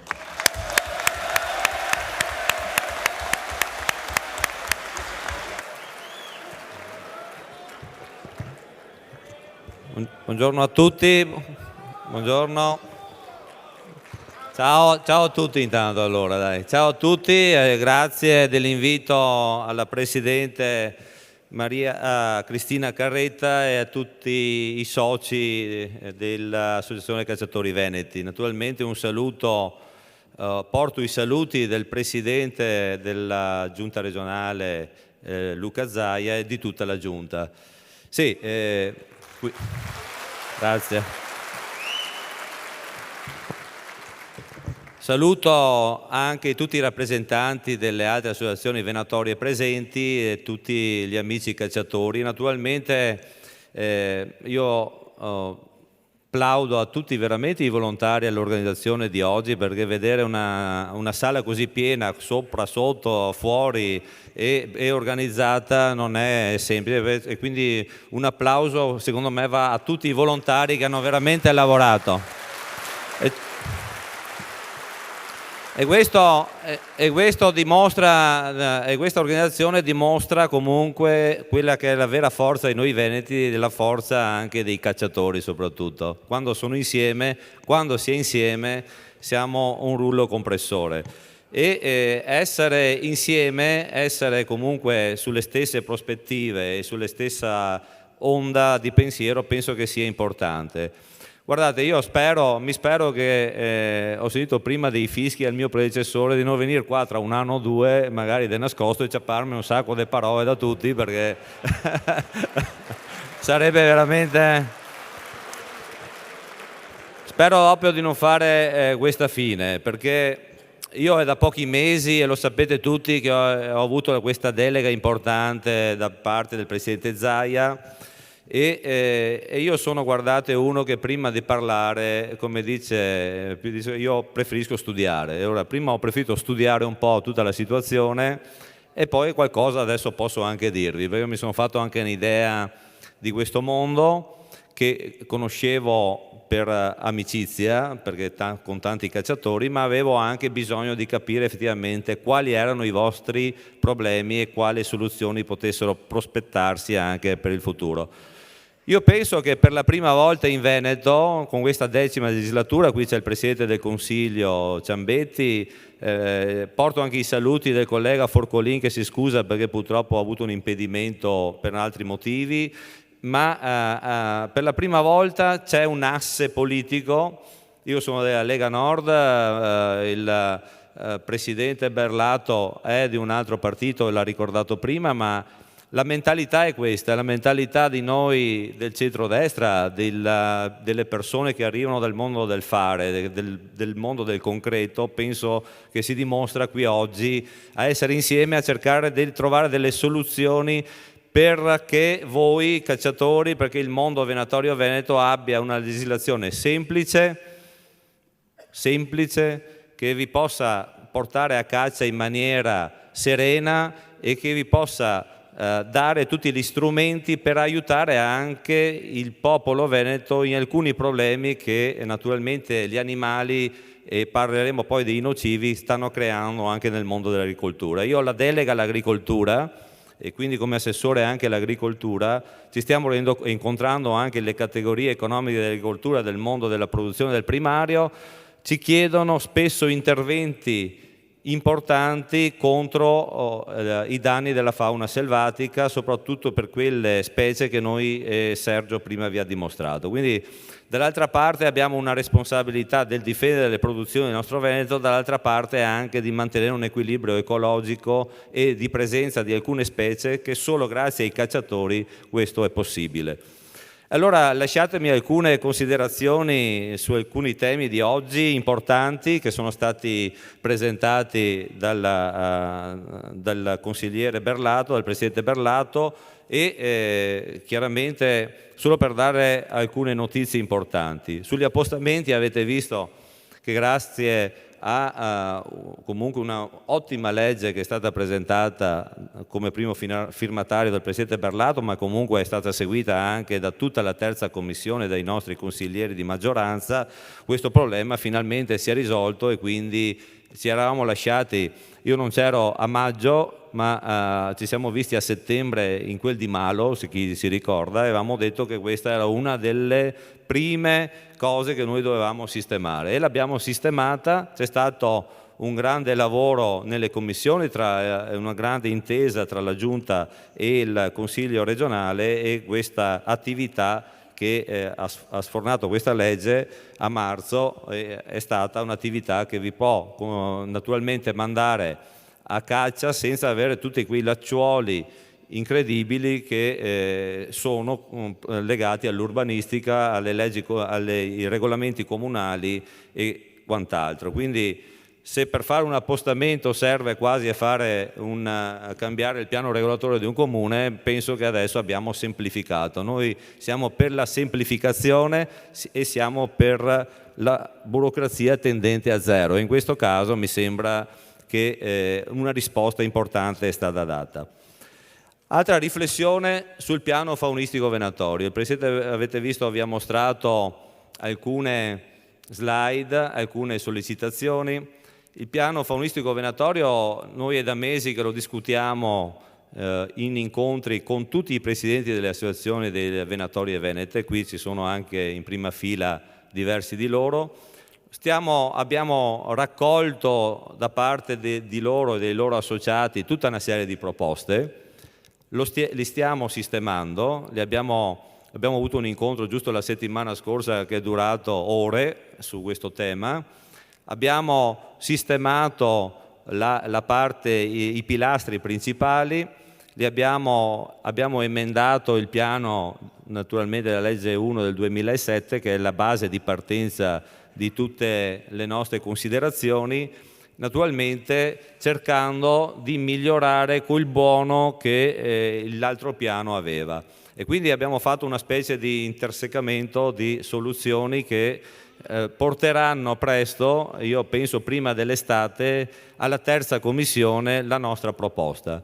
Con i nostri tecnici che sono presenti anche oggi e che ringrazio per il lavoro che svolgono, è stato fatto un grande lavoro di raccolta, e questa raccolta e molte di queste proposte che avete visto, adesso non le voglio riassumere perché altrimenti sarebbe ridondante, ma saranno previste, e lo posso già annunciare, accolte in questa sede.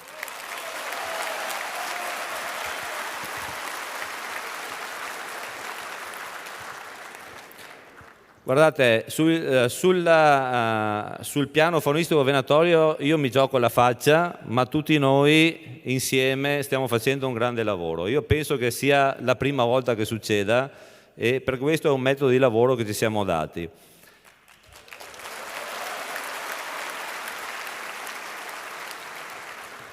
Arrivo velocemente anche all'altro tema importante, che io ritengo importante, che è quello del calendario. Il calendario, l'anno scorso io sono arrivato con la delega, avere la delega quasi alla fine del tempo, e quindi abbiamo preso quello che era. Quest'anno abbiamo intenzione comunque di migliorarlo, ci sono già delle proposte. Abbiamo comunque sistemato finalmente anche quella situazione del Moriglione, tanto per dare qualche nome, sui 25 capi di prelievo, sulla Cesena il 30 di gennaio, dove ci sono stati anche parecchi altri problemi, e faremo un calendario unico, perché io ritengo che il calendario unico per il Veneto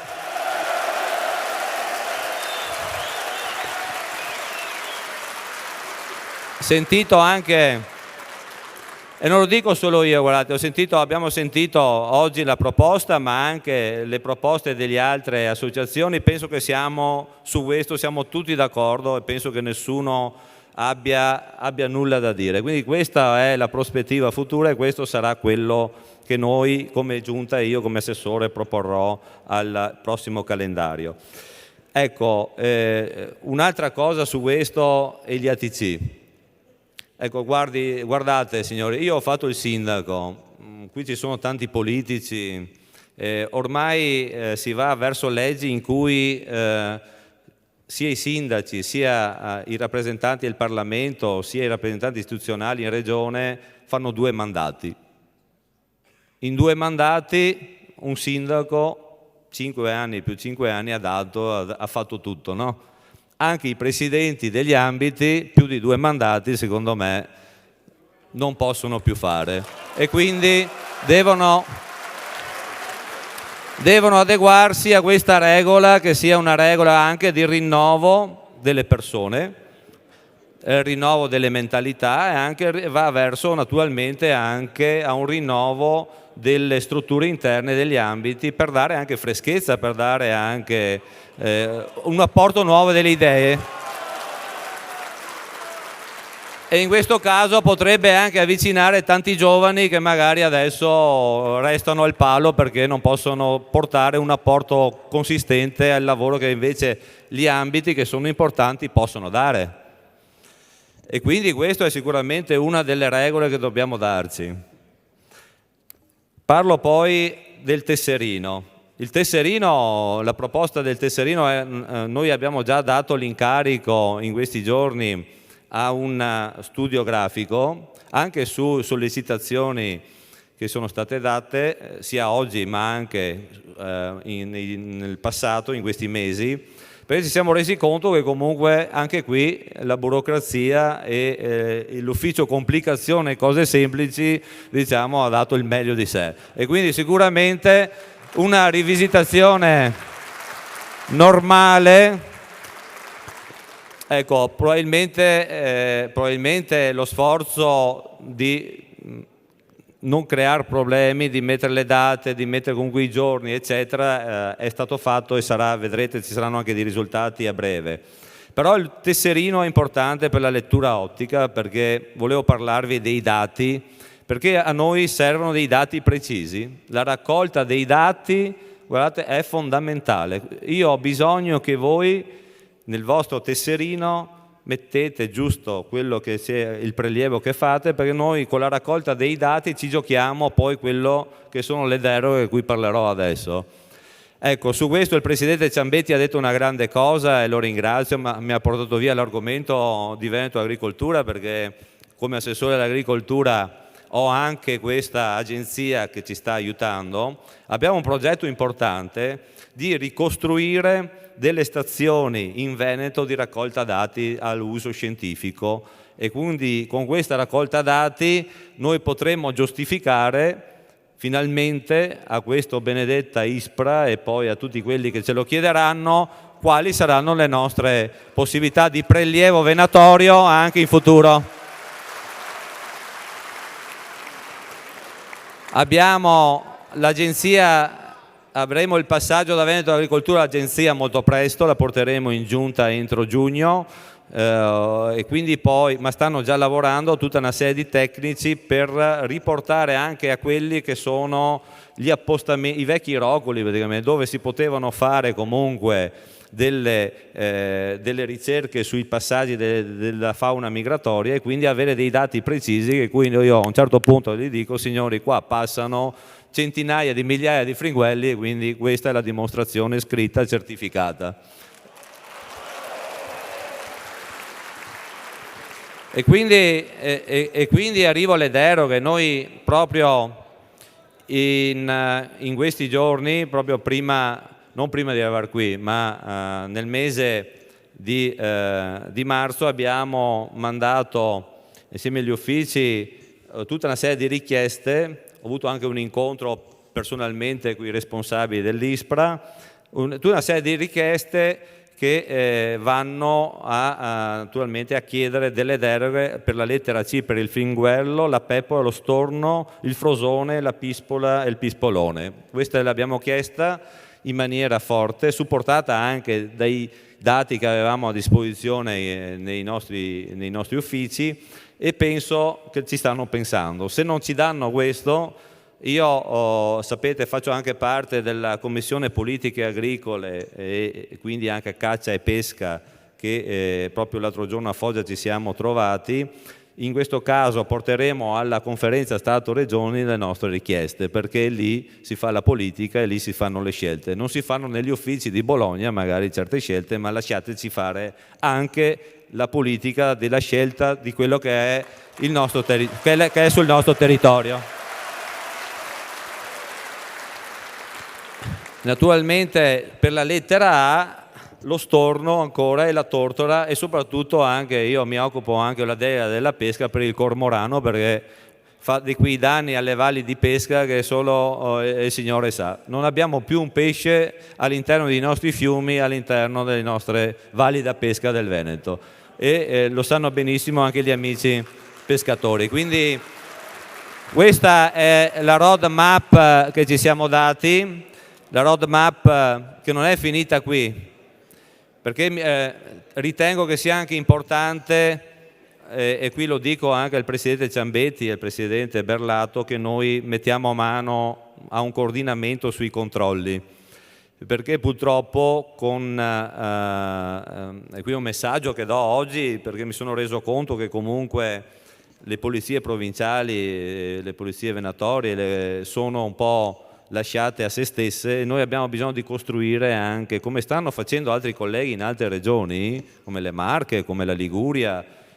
con importanti progetti. Questo è un progetto che ho in mente, di creare un coordinamento dei controlli regionali, perché sono stanco di vedere, non voi, ma sui nostri fiumi, gente che arriva da altri posti, dall'est, da là a portarci via la nostra fauna e prelevare il nostro pesce in maniera indiscriminata, quelli sono i veri bracconieri, non siete quelli che ci dicono quelli signori lì fuori a voi a oggi, perché quella gente lì fa quello che vuole, preleva quello che vuole e non ha nessuna pena, non c'è nessun controllo. Questa è una cosa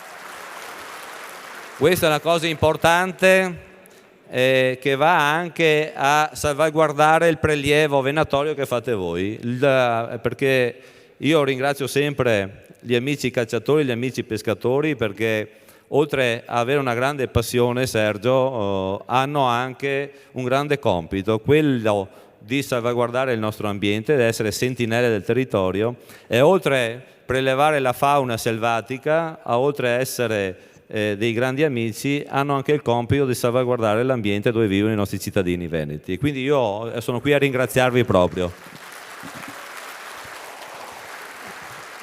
Vi lascio l'ultima considerazione, non parlo delle nutrie perché poi io ho già mandato via il piano di contenimento e sto aspettando la legge che sia licenziata, il piano è pronto perché lavoriamo Consiglio e Giunta insieme, appena il Consiglio approverà, penso il prossimo Consiglio o quello dopo, la legge, il piano di contenimento è già pronto e partirà immediatamente, perché noi dobbiamo dare risposte alle province, ai comuni e ai sindaci che ci chiedono di intervenire immediatamente. La nutria è un animale dannosissimo. Io ho anche la delega alle bonifiche, ai consorzi di bonifica, noi non immaginate neppure quanti milioni di danni ci siano sugli argini dei nostri fiumi. E questi li pagheremo tutti, vedrete, alle prossime piogge, perché io non voglio portare male, ma abbiamo un compito importante, quello di salvaguardare la sicurezza idraulica dei nostri cittadini e voi avete un compito importante di darci una mano.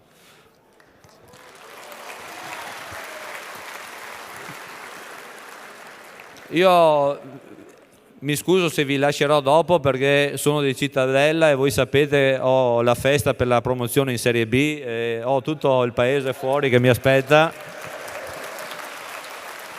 e tra poco devo lasciarvi.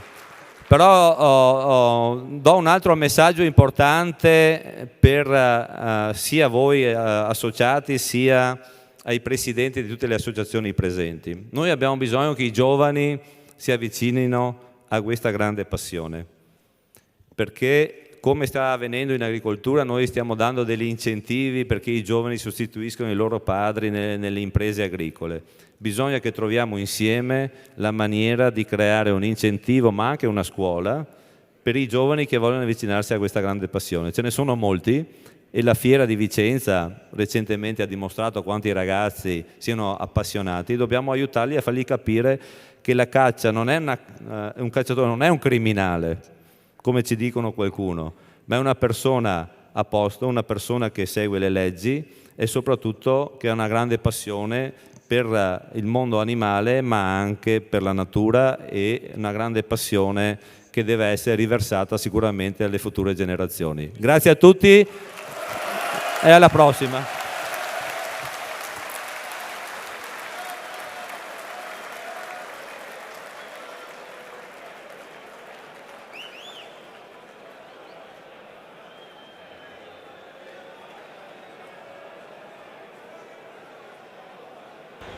Grazie all'assessore Giuseppe Pan per il suo intervento e lo invitiamo magari anche per il prossimo anno a monitorare i risultati che abbiamo ottenuto in questo anno 2016-2017.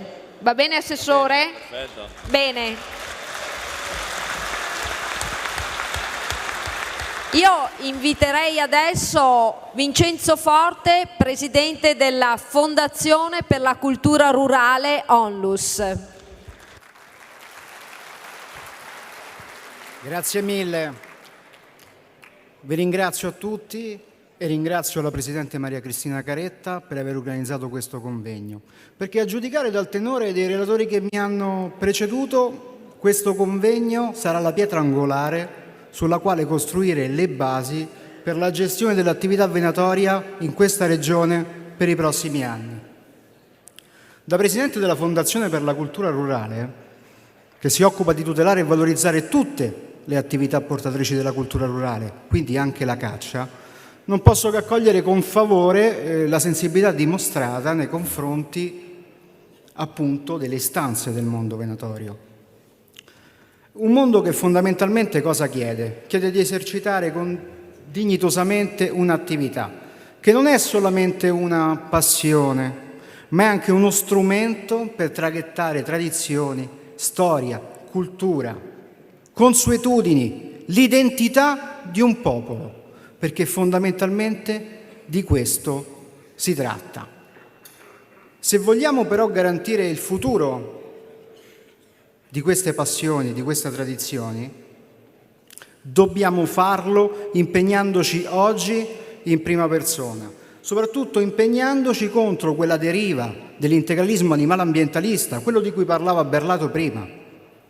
E dobbiamo farlo non soltanto per tutelare le nostre attività, alle quali ovviamente teniamo, ma dobbiamo farlo anche per una questione di principio, anche per il futuro dei nostri figli, perché i soggetti di cui prima parlavamo vogliono sovvertire qualsiasi ordine naturale, vogliono distruggere un corretto rapporto tra l'uomo e la natura.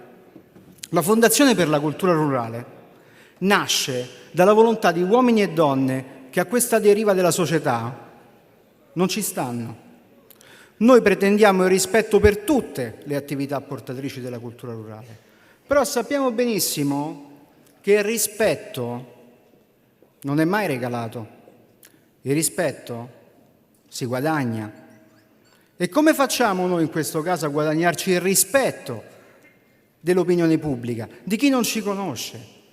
Fornendo una corretta informazione che sia scevra da posizioni ideologiche, che non sia contaminata dall'odio cieco e immotivato nei confronti delle nostre attività, alla propaganda, alle falsità del mondo ambientalista, falso ambientalista, del mondo integralista ambientalista.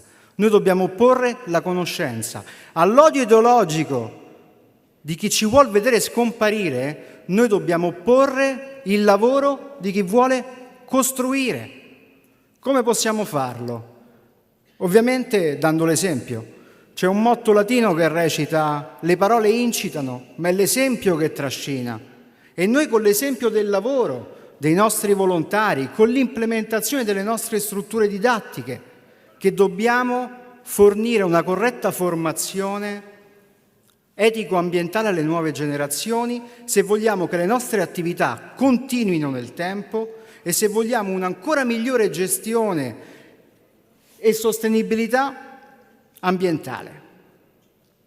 Per fare questo abbiamo realizzato i centri didattici con la Fondazione per la Cultura Rurale.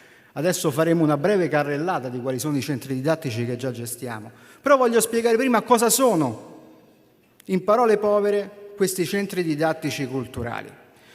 Questi centri didattici culturali non sono altro che delle strutture, site in luoghi comunque dal grande valenza naturalistica, con i quali cerchiamo di fornire al visitatore una visione a 360 gradi dell'ambiente che andranno a conoscere, quindi studiarne le caratteristiche, la flora, la fauna, ma anche tutte le attività antropiche che su quel territorio si svolgono, perché noi non vogliamo far fare la gita al visitatore come se venisse a vedere una cartolina. Noi dobbiamo chiarire che quello che vedono, la bellezza del paesaggio che vedono, è il frutto di secoli di lavoro di uomini che con le loro attività hanno saputo gestire e hanno garantito la sostenibilità di quei territori che stanno vedendo, sia dal punto di vista faunistico che dal punto di vista ambientale. Divulgare, promuovere, diffondere cultura. Questo è l'obiettivo dei centri didattici culturali.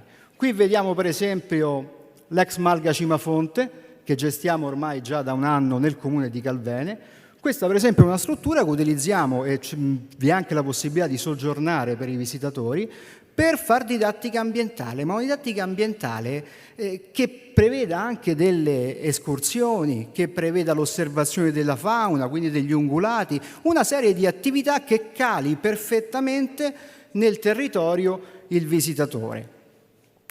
Un altro centro didattico sulla stessa falsariga del centro didattico di Malga Cimafonte saranno le Malga Cancellato nel comune di Cismon del Grappa, per le quali stiamo effettuando i lavori di ristrutturazione e quindi saranno già operative credo per il prossimo anno se tutto andrà bene, e sarà un altro centro didattico con il quale potremo far conoscere sia le nostre attività ma anche che cosa significa sapiente gestione del territorio, quindi far capire anche che cosa significa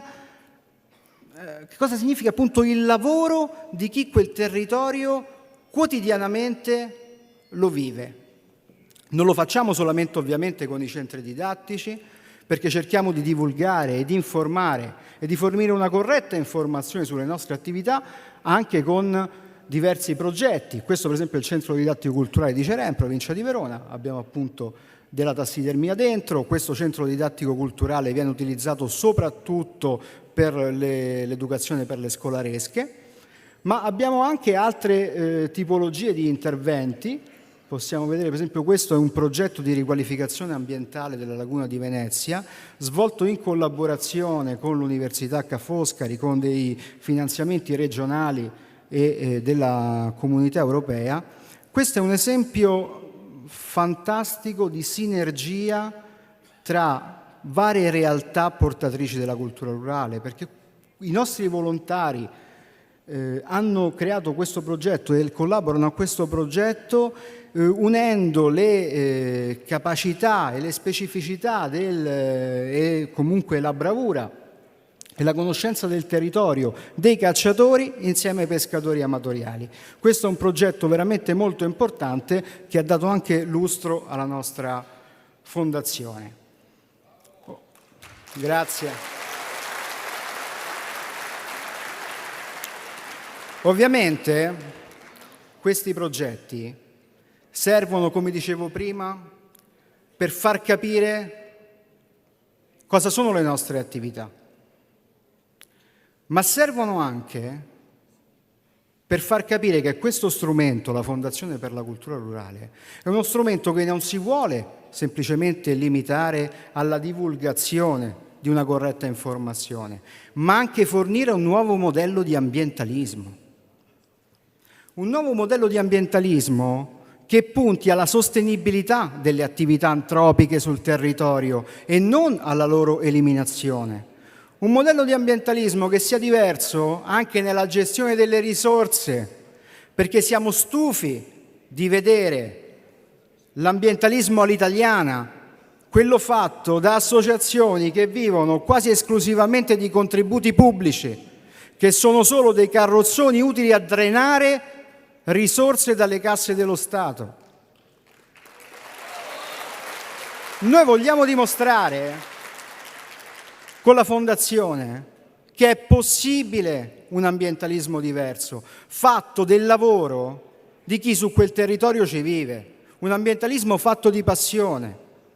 Ovviamente sappiamo bene che oltre alle risorse umane servono anche risorse finanziarie, ma ci sono diversi strumenti per poter reperire risorse utili al finanziamento dei nostri progetti e che non sia andare a mettere le mani nelle tasche dei contribuenti. Abbiamo uno strumento formidabile, ad esempio, ed è il 5 per 1000. Lo Stato ogni anno mette a disposizione dei contribuenti la possibilità di destinare una quota parte delle tasse che dovrà comunque pagare per finanziare le attività di un'organizzazione non lucrativa di utilità sociale. La Fondazione per la Cultura Rurale, ONLUS appunto, che significa Organizzazione non lucrativa di utilità sociale, può accedere a questo beneficio. Ed è anche molto semplice. Voi tutti, senza tirar fuori €1 dalle vostre tasche, al momento della dichiarazione dei redditi, per contribuire appunto a questi progetti, sarà sufficiente mettere nel riquadro dedicato alle organizzazioni non lucrative di utilità sociale il codice fiscale della fondazione e una vostra firma. Badate bene che i nostri nemici, quelli che vogliono vederci scomparire, ogni anno con questa risorsa raccolgono diversi milioni di euro che poi utilizzano per lanciarci contro offensive mediatiche tese a dipingerci come distruttori della natura.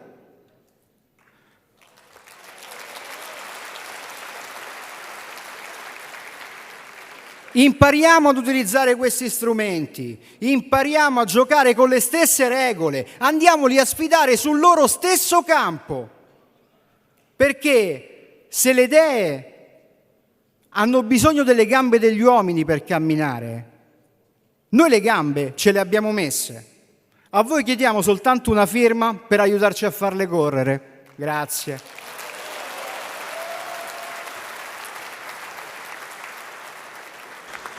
Grazie a Vincenzo Forte per il suo intervento e inviterei il Presidente regionale di Confagricoltura, dottor Rocco Giulio, per un saluto. Grazie.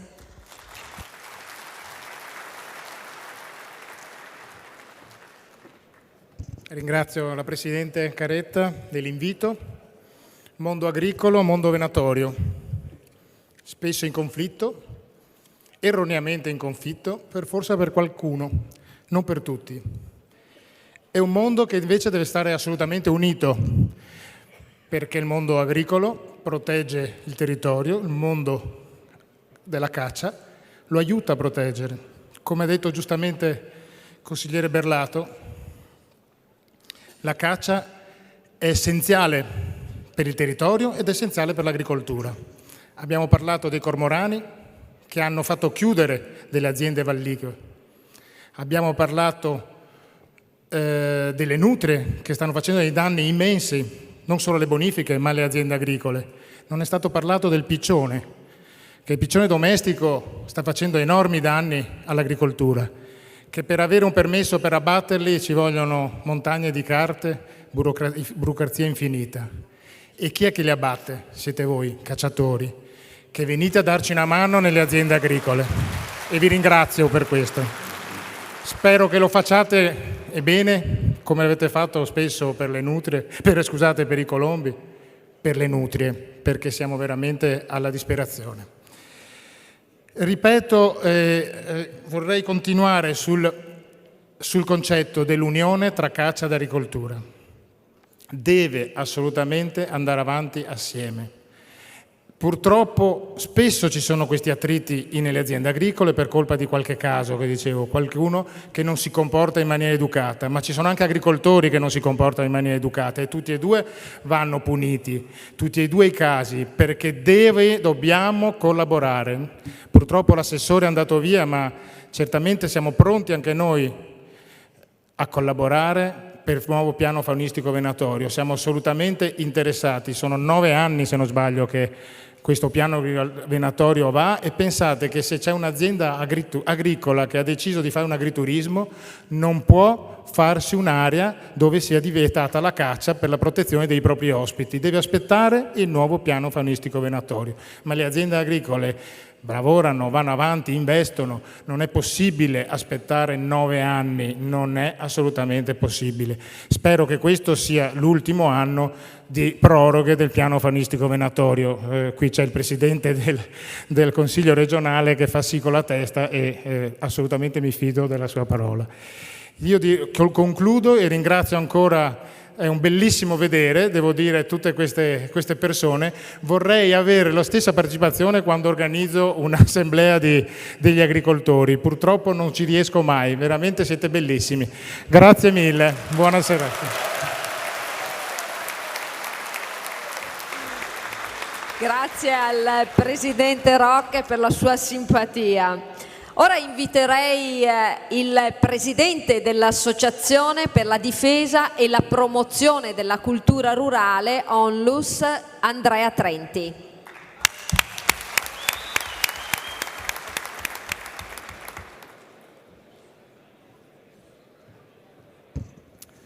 Buon pomeriggio a tutti e non nego comunque una certa emozione nel vedere tutte queste persone, perché comunque fa capire un po' la passione che c'è sul territorio veneto legato ovviamente al mondo venatorio.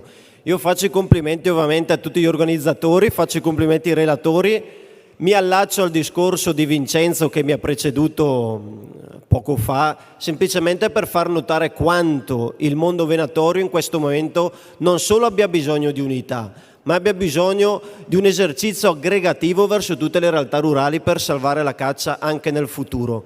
A me piace essere anche abbastanza schietto. Nel mondo venatorio, da quando ero bambino che partecipavo alle riunioni con mio nonno, mio padre, mio zio, sentivo parlare di unità venatoria, sentivo che tutti parlavano di un'esigenza di creare un'unica associazione. Mai è capitato e in tutta franchezza credo che non accadrà mai, perché purtroppo in certi dirigenti non viene messa prima la passione per l'attività venatoria, ma magari ci sono altri interessi che ovviamente non voglio star qui a discutere. Per cui in maniera concreta abbiamo deciso di creare,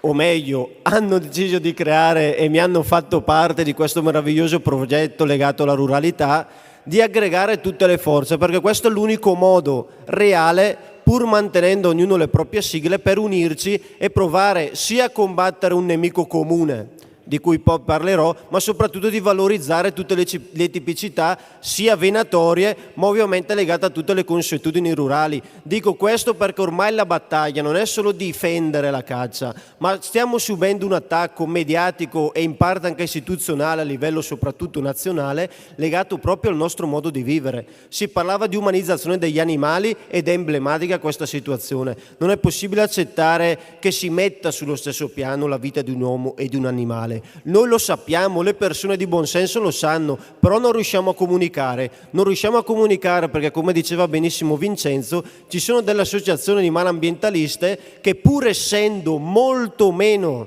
del mondo venatorio e del mondo rurale, hanno con il ristoro del 5 per 1000 milioni di euro che utilizzano a livello mediatico per dire le falsità più assurde, capitanati da un famoso, purtroppo onorevole, che conosciamo tutti, che è la famosa Brambilla, di cui non voglio nemmeno stare qui a commentare.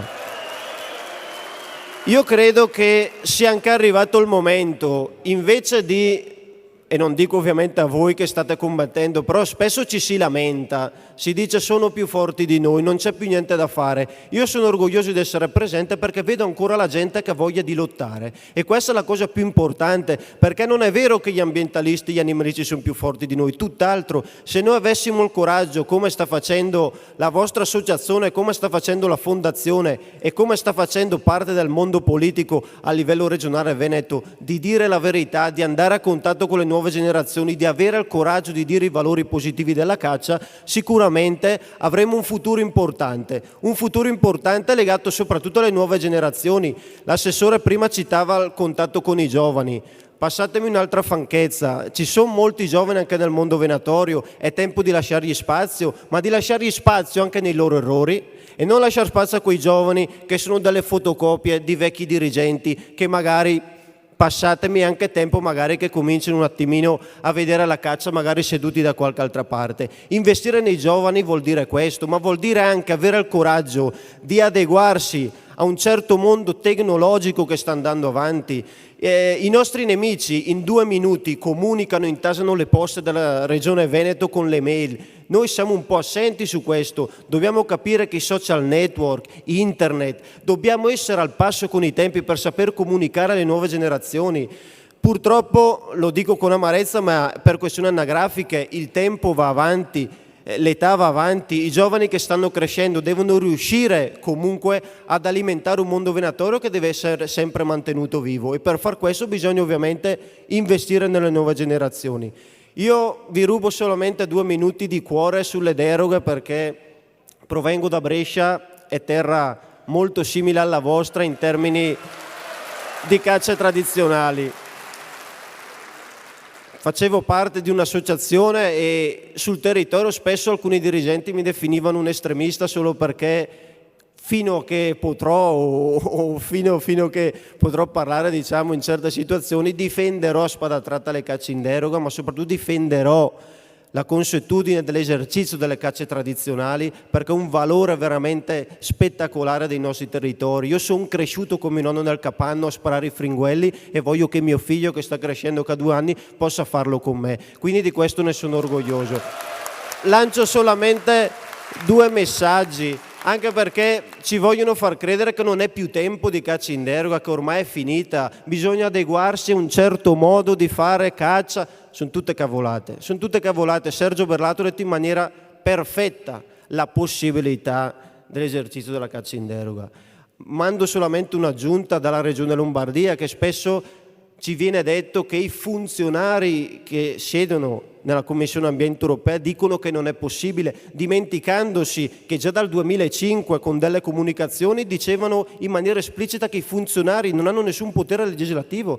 Dicono delle proprie opinioni, ma non sono dei vincoli importanti né per le regioni né per lo Stato italiano per non operare in caccia in deroga. Quindi sono tutte scusanti insieme alle famose multe che potrebbero venire dall'Europa per non combattere una battaglia che comunque è nel nostro diritto, soprattutto, ripeto, perché è vero che rappresenta la nostra tradizione, ma comunque rappresenta dei valori sia ambientali, sociali ed economici che sono dentro di noi, ma soprattutto che danno la possibilità, come dicevo prima, a tutto il territorio comunque di goderne.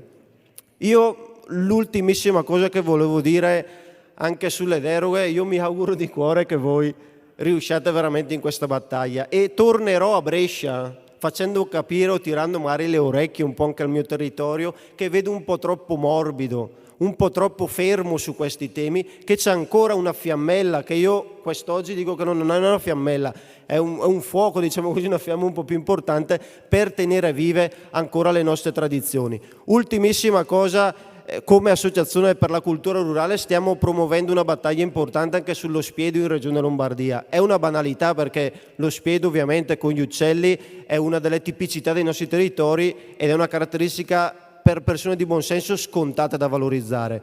Come sapete, dopo il decreto legge 91 del 2014 a Roma è stato messo in netta difficoltà la possibilità di usufruirne nel pubblico esercizio. Noi stiamo facendo un'iniziativa popolare e se le istituzioni non ci sentiranno, noi stiamo raccogliendo le 5.000 firme necessarie, attivando anche i comuni della provincia di Brescia per far sì che questa tipicità possa ancora far vivere il nostro territorio, faccia lavorare molti esercenti e porti ancora a valorizzare tutte le tradizioni rurali del nostro territorio.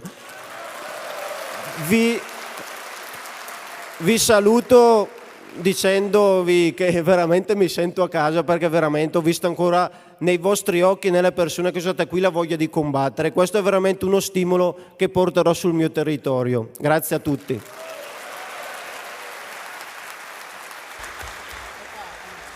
Grazie ad Andrea Trenti e inviterei adesso il coordinatore regionale dell'Associazione Ambientalista Fare Ambiente, Enrico Ulvec.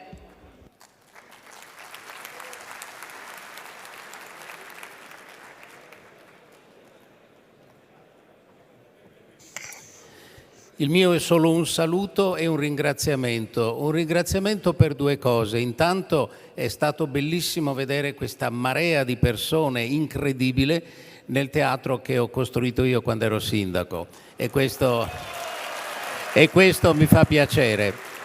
Il secondo momento di gioia è legato al fatto di aver sentito oggi veramente una prospettiva importante per il futuro di questa realtà della caccia. Avete sentito ottime parole da un assessore regionale e c'era bisogno di questo.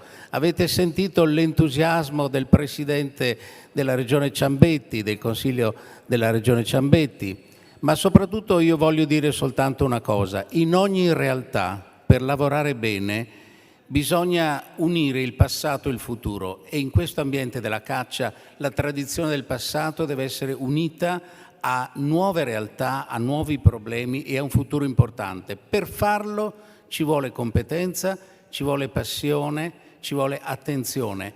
Io credo che è molto difficile trovare queste cose in persone che non mettano il cuore e voi avete una grande fortuna, noi abbiamo una grande fortuna, che questo cuore lo abbiamo da una persona che si chiama Sergio Berlato, che dobbiamo ringraziare.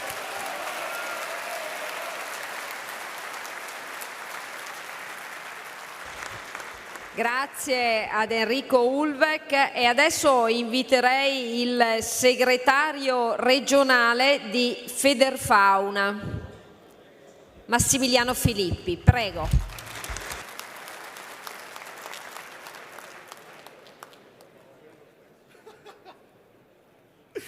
Salve a tutti, hanno già detto tutto, io non ho granché da dire se non da ringraziare. Però una notizia la voglio dare perché è mancata prima nel momento giusto. Quando Sergio Berlato ha parlato anche del caso di Caterina Simonsien aggredita dagli animalisti perché aveva dichiarato di vivere grazie alla sperimentazione animale.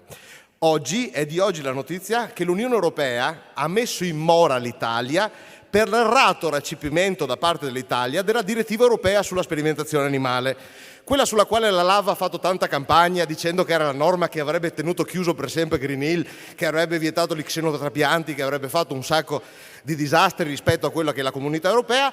Oggi è ufficiale che l'Europa ci ha messo in mora e questo lo voglio dire qui perché questi sono gli stessi che hanno sempre accusato la caccia di causare delle infrazioni che pagavano tutti i cittadini. Sono loro che fanno pagare tutti i cittadini per le loro cazzate. Ecco, questo lo volevo dire.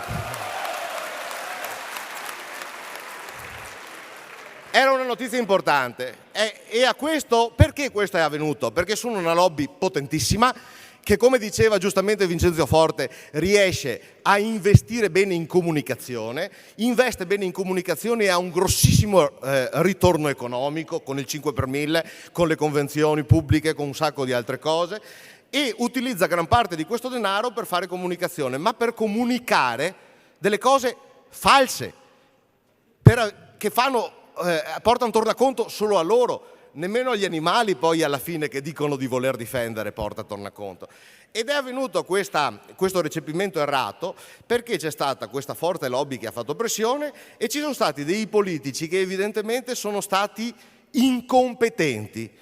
E mi dispiace, prima è andato via l'assessore Pan, ma ha detto una bella cosa prima, è una cosa per la quale io ho sempre ammirato Sergio Berlato. Ha detto prima di parlare qualcosa bisogna studiarsela, informarsi. È questo il punto, non fermarsi alla comunicazione di impatto, di emozione, perché il cagnolino piace a tutti. Io credo che siamo tutti cacciatori qua dentro e tutti quanti siamo amanti degli animali. Ma poi andare a vedere il concreto delle cose. È una notizia altrettanto di questi giorni, visto che si parla di animali selvatici, ecco, non di peppole e fringuelli, i paesi dove il leone non è assolutamente minacciato di estinzione sono i paesi dove dove i cacciatori abbattono il numero maggiore di leoni. Prima di tutto il Sudafrica, dove ovviamente il leone viene allevato in grandissimi ranch proprio perché gli si dà un valore e questo valore è quello che ne garantisce la sopravvivenza. Mi viene da ridere quando gli animalisti dicono che gli animali non si comprano, non si vendono, ma sono mai andati a fare un'assicurazione? Quando andiamo a fare un'assicurazione diamo un valore anche agli esseri umani. Se ci facciamo male, ci rompiamo una gamba, ci danno dei soldi. Se moriamo, alla nostra famiglia vengono dati dei soldi, ma quello fa sì che si valorizzi un qualcosa. Nel momento in cui non vale niente si svilisce. E con questo concludo, vi saluto, grazie a tutti.